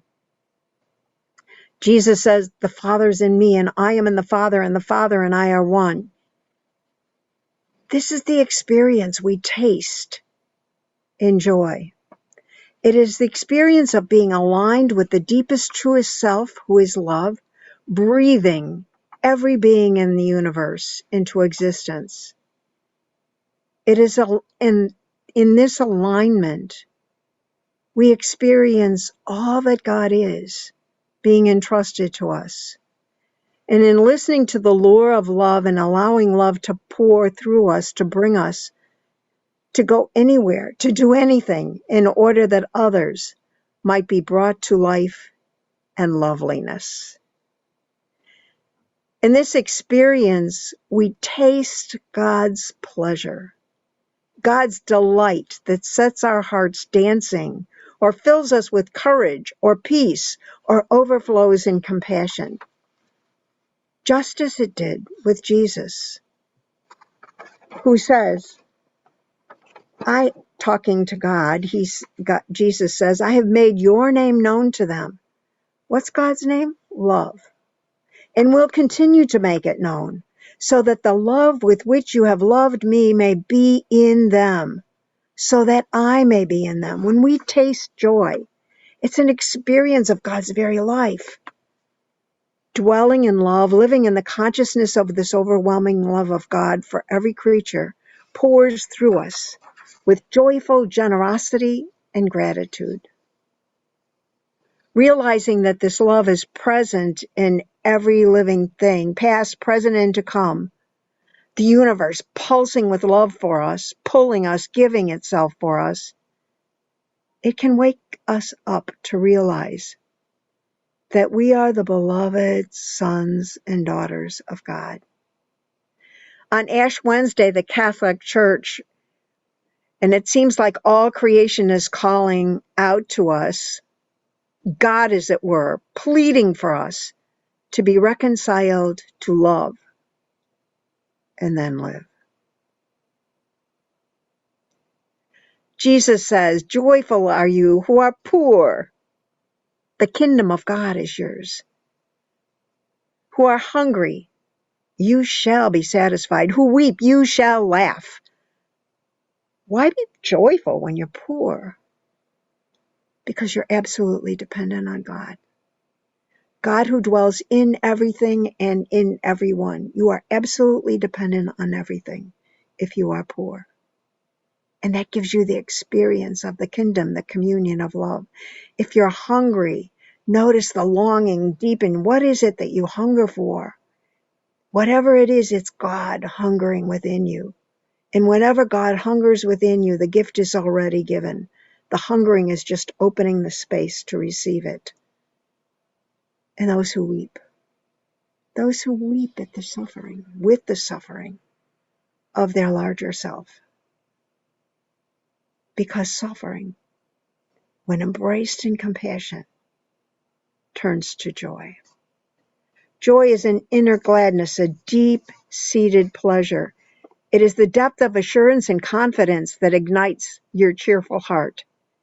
And the cheerful heart leads to cheerful behavior. Joy is not an experience that comes from favorable circumstances. No, it's not dependent on that. It's God's gift. Joy is part of God's essence that spills over into us. Joy is a sense of deep down well-being that abides in our hearts. Joy does not come from favorable human experiences. Sometimes joy is experienced when those who are experiencing the deepest pain. I have a little cousin diagnosed with brain cancer. Went into remission. She was in 7th grade. I came out of a rectory. Her mother came out of her house and fell into my arms weeping. And Anne-Marie comes out of the house, comes up to me and says, "Pat, I'm the one that got the phone call from the doctor. My tumor is back." And I felt God smile in my whole body. "Can you please help my mom get it?" Anne-Marie went on to suffer. Her friends came over to see her and were scared to death to go in. And every time they left the house, they were dancing and singing and said they couldn't believe how happy she was. As her mother and I held her dead body, her little brother picked up her journal and started reading. How I love my life. I wish every 17-year-old loved their life as much as I do. Joy. It doesn't depend on being out of pain or suffering. It's the gift of God's presence to those who trust the infinite love of God. So Paul says, rejoice in the Lord always. Again, I say rejoice, and let your joy be evident to all. When we live in joy, we strengthen the field of joy. It becomes contagious. People find themselves falling into it. And we as Christians know that we were sent into the world to proclaim the good news that Christ is alive, love is alive, compassion is alive. And we have to be proof. Otherwise, we offer the world nothing. And I hand it over to you, Dhammadipa. Thank you.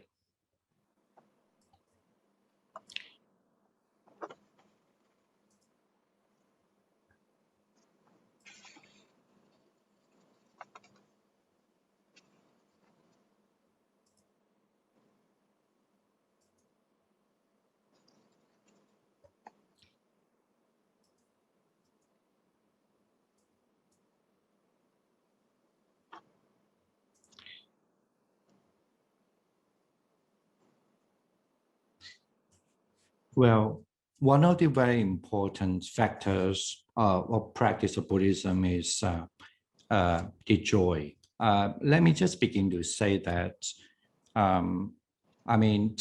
even during 2,600 years ago, when the several kings in those days during the Buddha's time, like someone like one of the king called Pasadena, when he came to visit the Buddha, he was very impressed. In one of the things first is he said that he told the Buddha, so I've been encountered so many other, perhaps in those days, different kind of practice or different religions in India. So, but then that's the only one that I could see that monks who live in the monastery, they have that kind of joyful feelings and they smile. And when they talk to each other, they look at each other's eyes. And with that, he feels that it's unlike the others. But of course, this is, I don't have to mention here. So he have another description about that.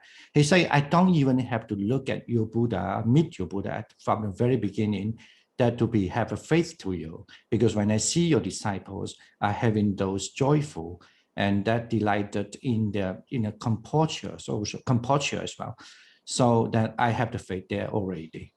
Now, this is very important thing about in Buddhist practice, of course. That the Buddha always stressed that being a good person, of course, is to able to be rejoiced whatever around us.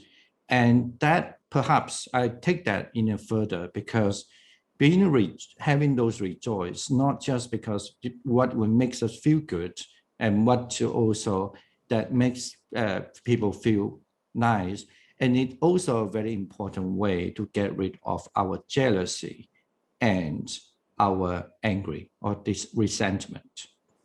Now, another important factors in Buddhism for the practice, it's also encouraged on the practice very, very much. It's not just solely about the aspiration. Now, we may get aspiration from our parents, we can get aspiration from our teachers, and even perhaps even our religion as well. But that even happened during the Buddha's time, that a certain Brahmin, that said that the Brahmin are very well educated in the Vedas, in their teachings or in the sacred texts. So even they can trace back to 7 generations that they have, in old days they were passed down from my parents to parents, those teachings, especially from father to son.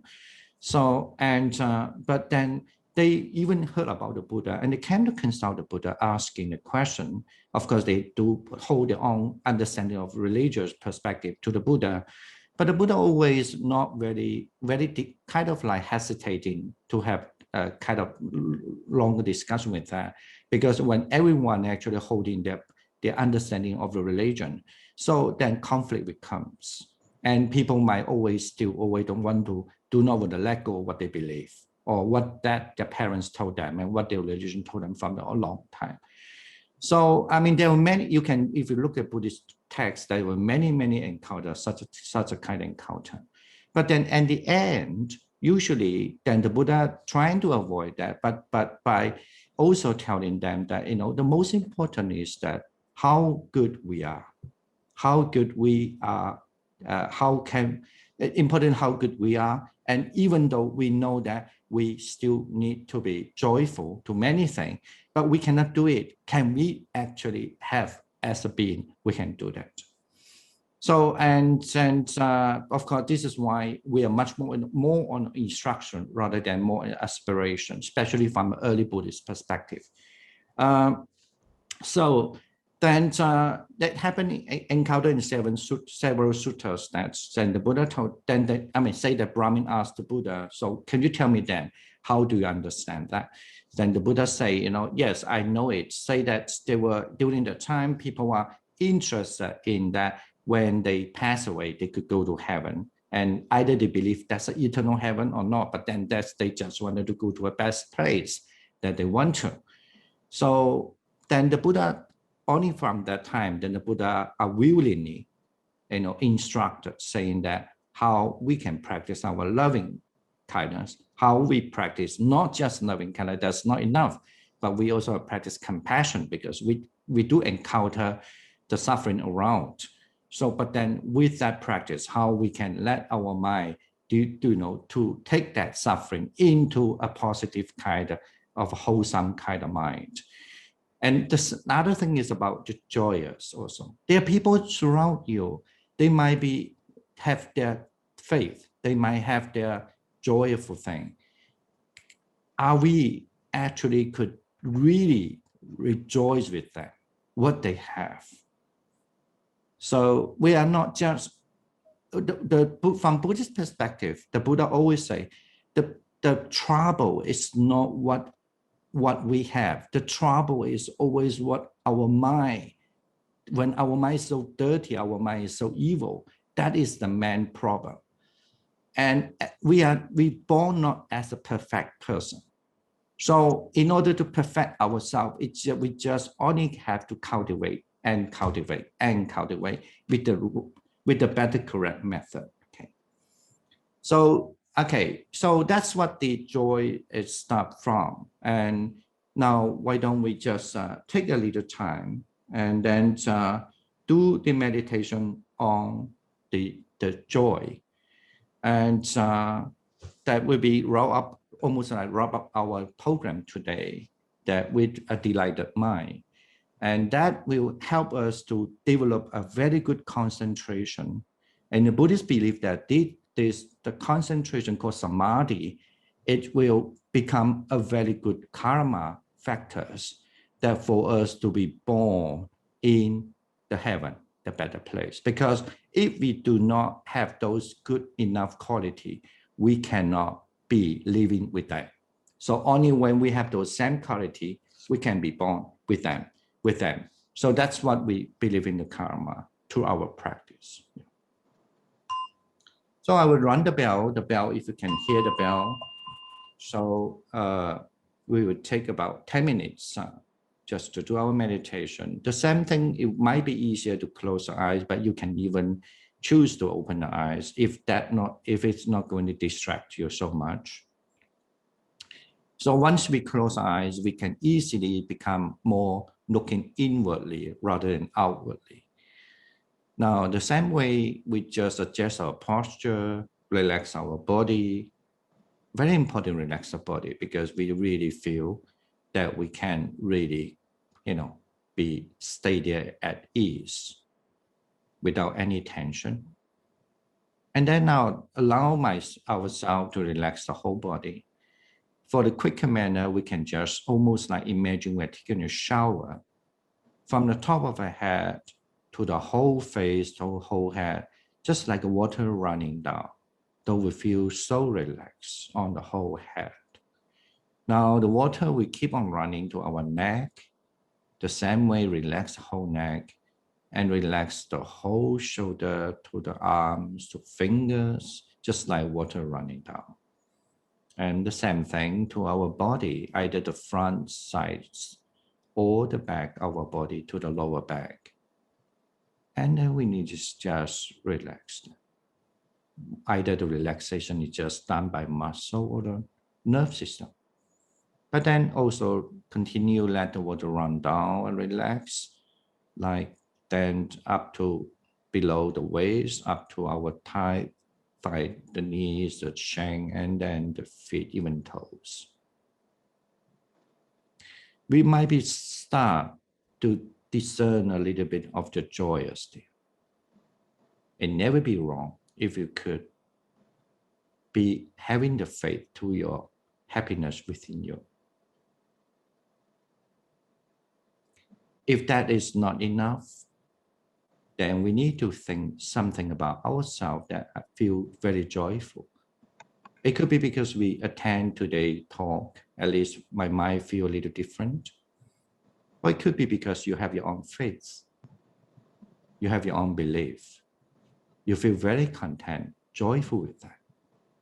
Or it could be because you just think something that happened in your life. You feel really blessed with that. Your marriage, or could be, or some good friend with you, or you have the partner who trusts you so much, or you have good friends, good teachers, or maybe even sometimes you really like your sports, your own way of doing things. That within joy within us, let trust that, stay with it, and also try to bind your mind with it.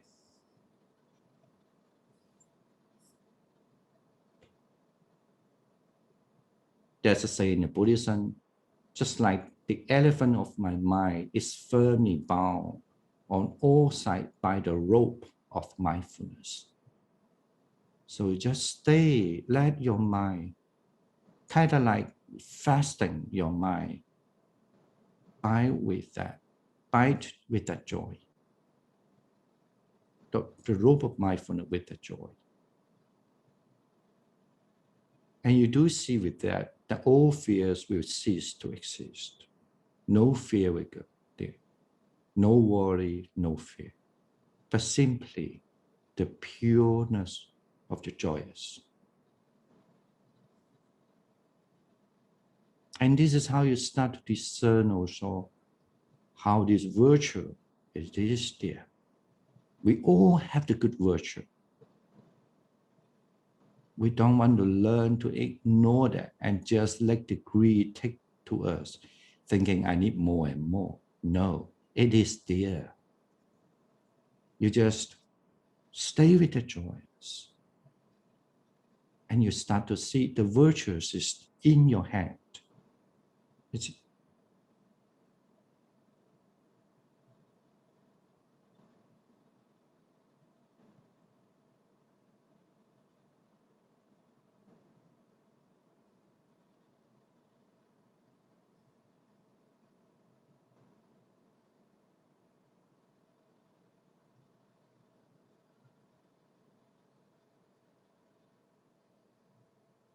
And this is also one of the ways to express how we love ourselves.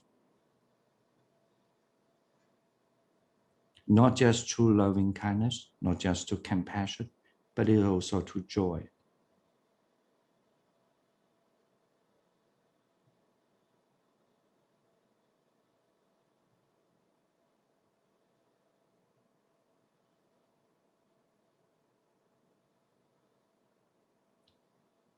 Allow your mindfulness, your awareness on the joyous. It doesn't matter, no matter whether the joys come from spirituality or some of this something you like that you feel the joy. But to fasten your mind with the joy is the key.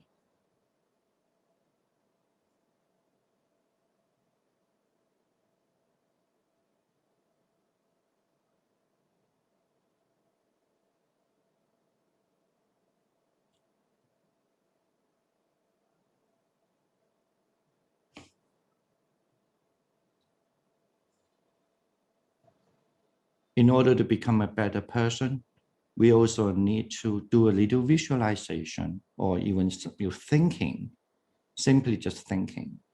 Some of the persons that you feel really could be easily let you to be joyful. Like maybe in the past, when you attend a mass, or maybe because you attend meditation, because you're doing certain prayer together, or because you just play certain games together, or attending any happy birthday party too.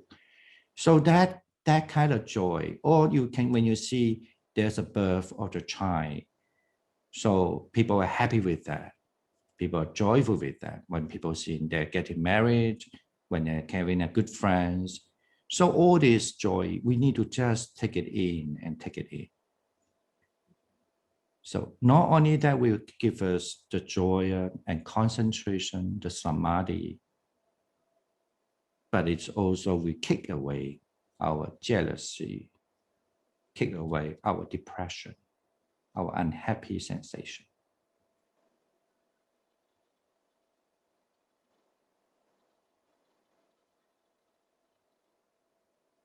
And this kind of experience is very, very important because only when we can discern the deep lightness there. In Buddhism, we have about the deeper meditation is the dhyana or jhana in Pali, dhyana in Sanskrit.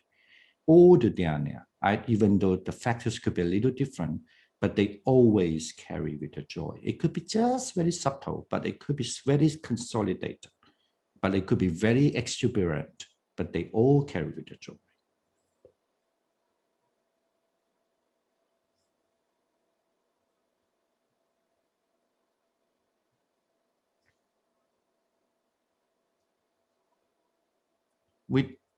We have a minute to go. Without restraint, we need to really take all the joy, as many as possible.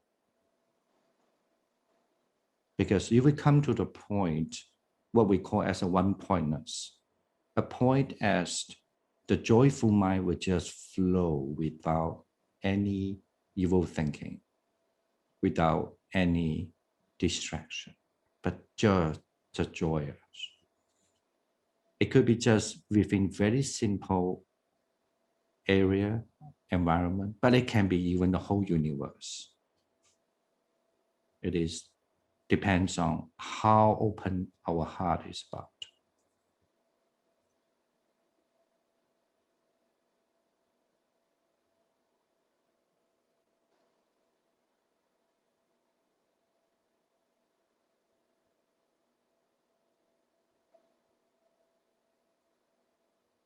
I give you half minute more.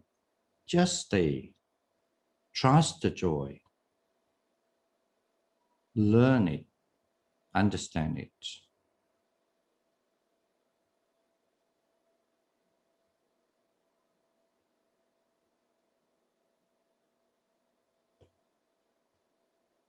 Bind your mind with the joy.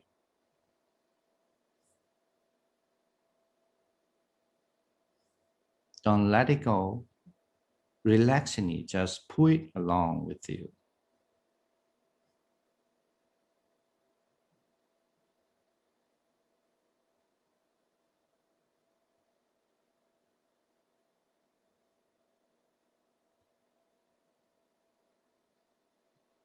either that is a small or big.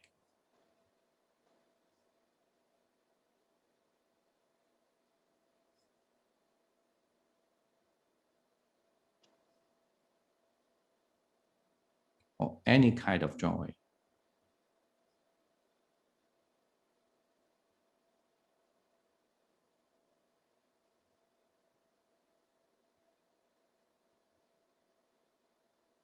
So in Buddhist understanding, the lower from the animal kingdom, the general from a human kingdom, even the higher from the divinity, the heavens.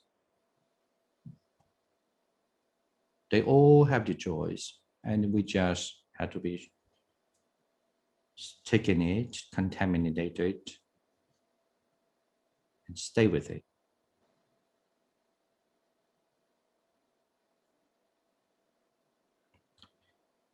So when you hear the bell running, so you need to just kind of like, slowly back to our sense, kind of like back to our physical body. And you need to discern what sort of joy, how consolidated the joy are, and or basically whether whether that should be the one that without a hatred, without any animosity, enmity, and grudge. And when you hear the second bell running, so just back to our physical body. Normally, maybe, for the second time meditation and third time meditation, you feel your body is much more softer and much more lighter. And also, it's very important, you feel delighted with that too. When you hear the third bell running, and then you could just slowly open your eyes. So that means, and thank you for you all joining with that, the meditation. And I also could feel the joy from each of you. Yes. Thank you, Dhammadipa. Okay. Thank you very much. And now we get to the time of what we call sharing our hearts. So I invite you to notice what's happening inside of you as a result of spending this morning together. Listen to your heart. What's happening?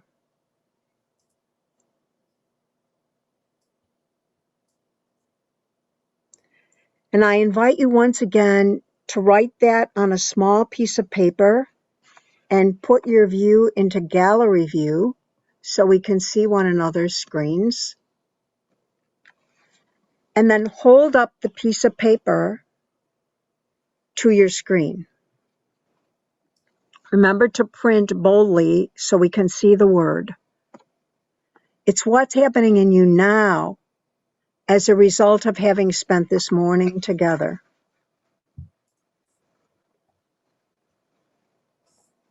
Softness, friends.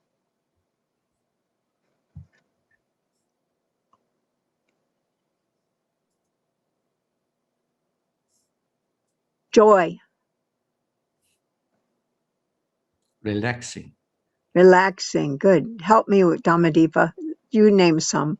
And peace. That's what I see. Yeah. Uh-huh. Peace, happy, expansive heart. Yes. But that is I couldn't read because that's in. I can't read Catherine's. Peaceful. Peaceful. Admiration. Tenacity of others. Delight. Inspired. Catherine has inspired. Soft heart.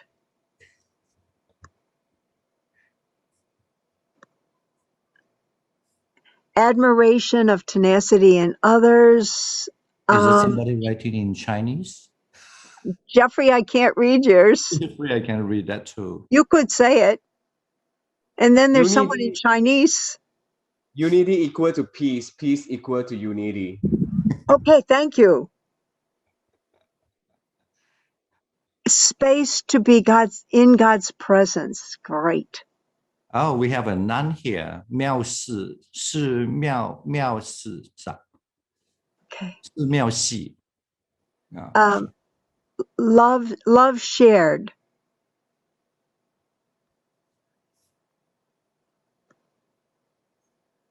Thankfulness, togetherness and love, gratitude. 杨东 is refreshed mind. Great. Ruby Wu, I couldn't see what did you write? No. Just no. 什么分享啊？快乐分享吗？什么乐分享 Love, 爱。爱乐分享吗 Yeah. Well, it means the love and the sharing of the love, I think. The sharing of the love. Yes. Great. Okay, now we're going to go hold the word, even though we couldn't see it from some people. We're going to go in small groups again, and you're going to share the word and what happened in you that gave you that word, the story behind the word. You're going to listen to one another, and one person from your group, you're going to listen to one another, and then you're going to share what's happening in you then. Listen to one another's stories, then share what's happening in you at the end of listening to the stories, and agree on one phrase that one of you will bring back to this whole group, written on a piece of paper. Share the story of what's happening in you, listen, and then share what's happening in you again, and the person's going to bring that back. Okay, we'll be together for 12 minutes. See you soon.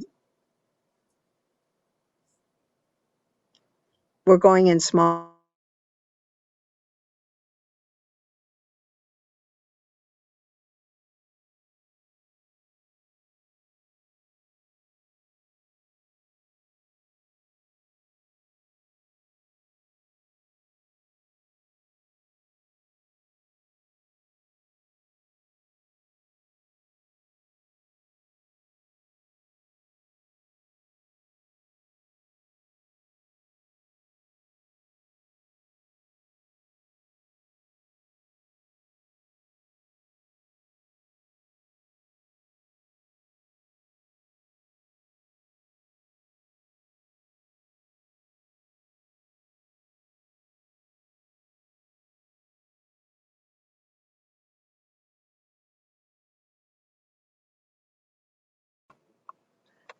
Thank you for coming back. If you're a reporter from your group, if you would just put the words on a piece of paper that you're bringing back. If you're a reporter from your group, put the words on a piece of paper because we'll hold it up to the screen in a few minutes, okay? In a few minutes, thank you. And put your view on gallery view so we can see one another.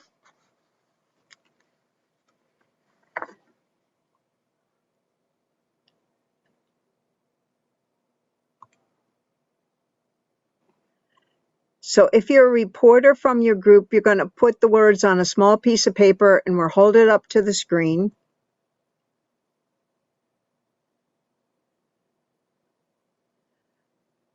And it looks like some people are still coming back.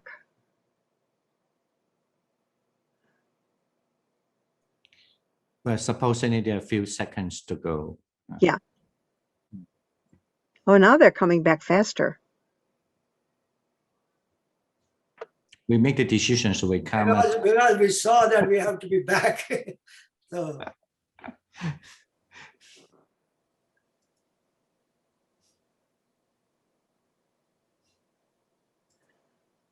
Okay, this might be. I'm glad you came back. Thank you very much. Yeah. If you're a reporter from your group, put words on a piece of paper. Yeah. Yeah, we actually designated Sandra. Is Sandra there? Sandra was supposed to be there. But, Yes, Sandra's here and Sandra's putting it up to the screen. So yes, that if will you're be a reporter from your group, just put it up to the screen. And Dhammadipa, help me read what people have, because you need to pay attention to what happens inside of you when you hear these statements. Because we're going to be asking, is there something that all of us are being invited to as a result of being together today? So, we're going to read from these groups. Thank you. Thankful for the joy. Grateful we are one. How, I need you to hold it closer to the screen, Jane. I can't read. How do you grow in joy, hope, love, and peace? Okay. How to grow. Catherine, I can't read your small writing. Can I just read it aloud then? That would be great if you would. Thank you. We were surprised, inspired with open, mindful attention and moved to compassion. Awesome.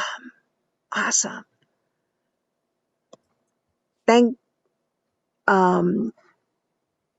Stephanie, do you want to say it? Please. Yes, sorry, I didn't know how to switch my screen over. Our phrase is joyfully compassionate with the awareness that joy and tears go together. Awesome. And Janet, want to read yours?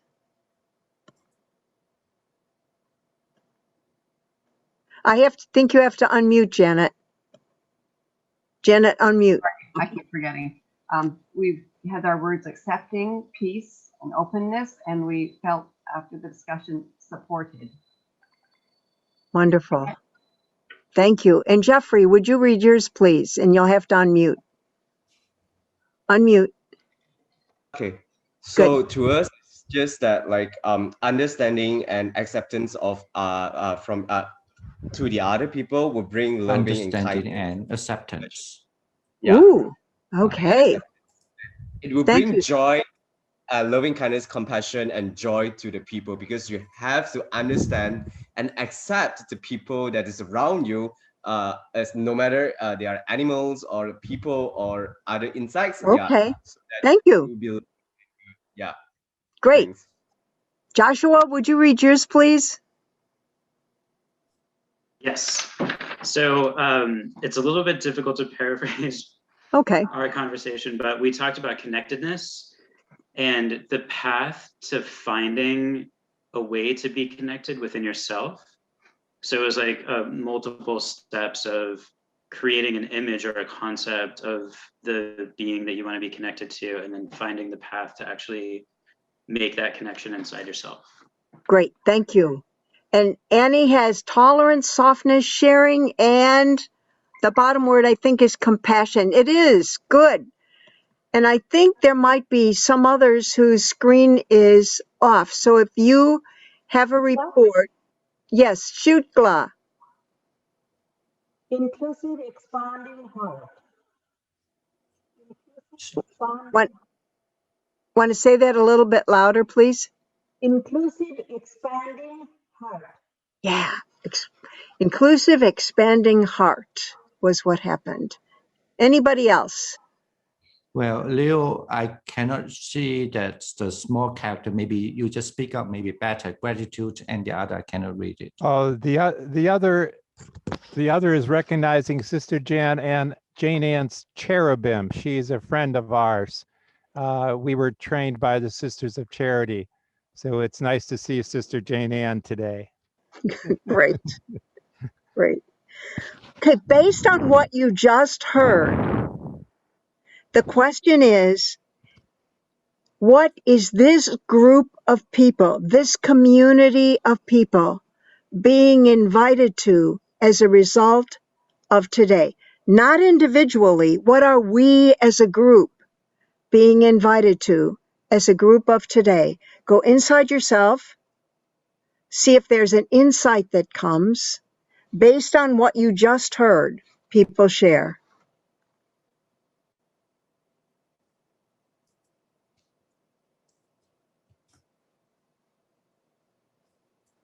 And when you're ready, unmute yourself and say what's coming to you as the call to the whole group, not you personally, the whole of us.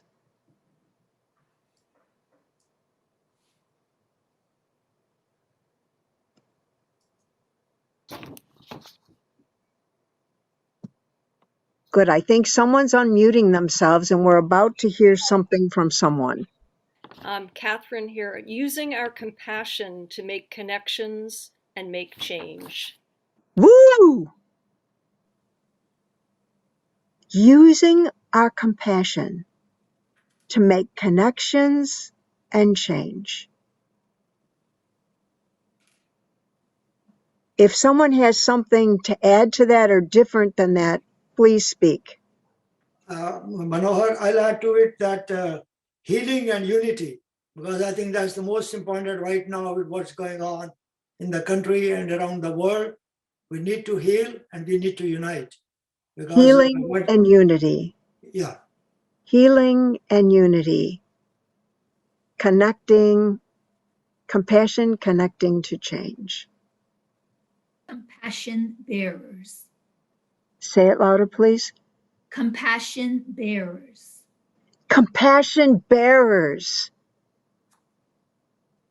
Cultivate compassion and joy. Cultivate compassion and joy. If we cultivate compassion, will we be united? Yes. Yes.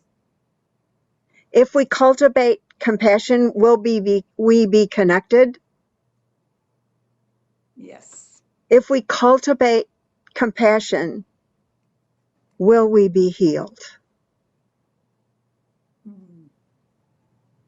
Yes. So, yes, a commitment to cultivate compassion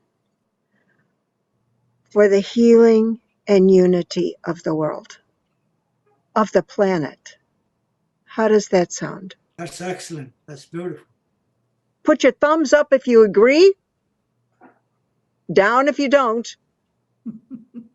Okay, I'm seeing thumbs up, and I'm on all the screens that don't have faces. I'm presuming your thumbs up because I can't see it, so I'm counting it for up. Oh, you can put your thumbs up. Good for you. Good. You can put it through the, yeah, terrific. You just bring to the picture that you are, and then it will be up there. There's a reaction there. So Okay, yeah. good, good. That will bring joy to the world. Yes, indeed. I am so grateful that you showed up today, and Dhammadipa is going to give us a blessing. Oh yeah, the last one. Thank you.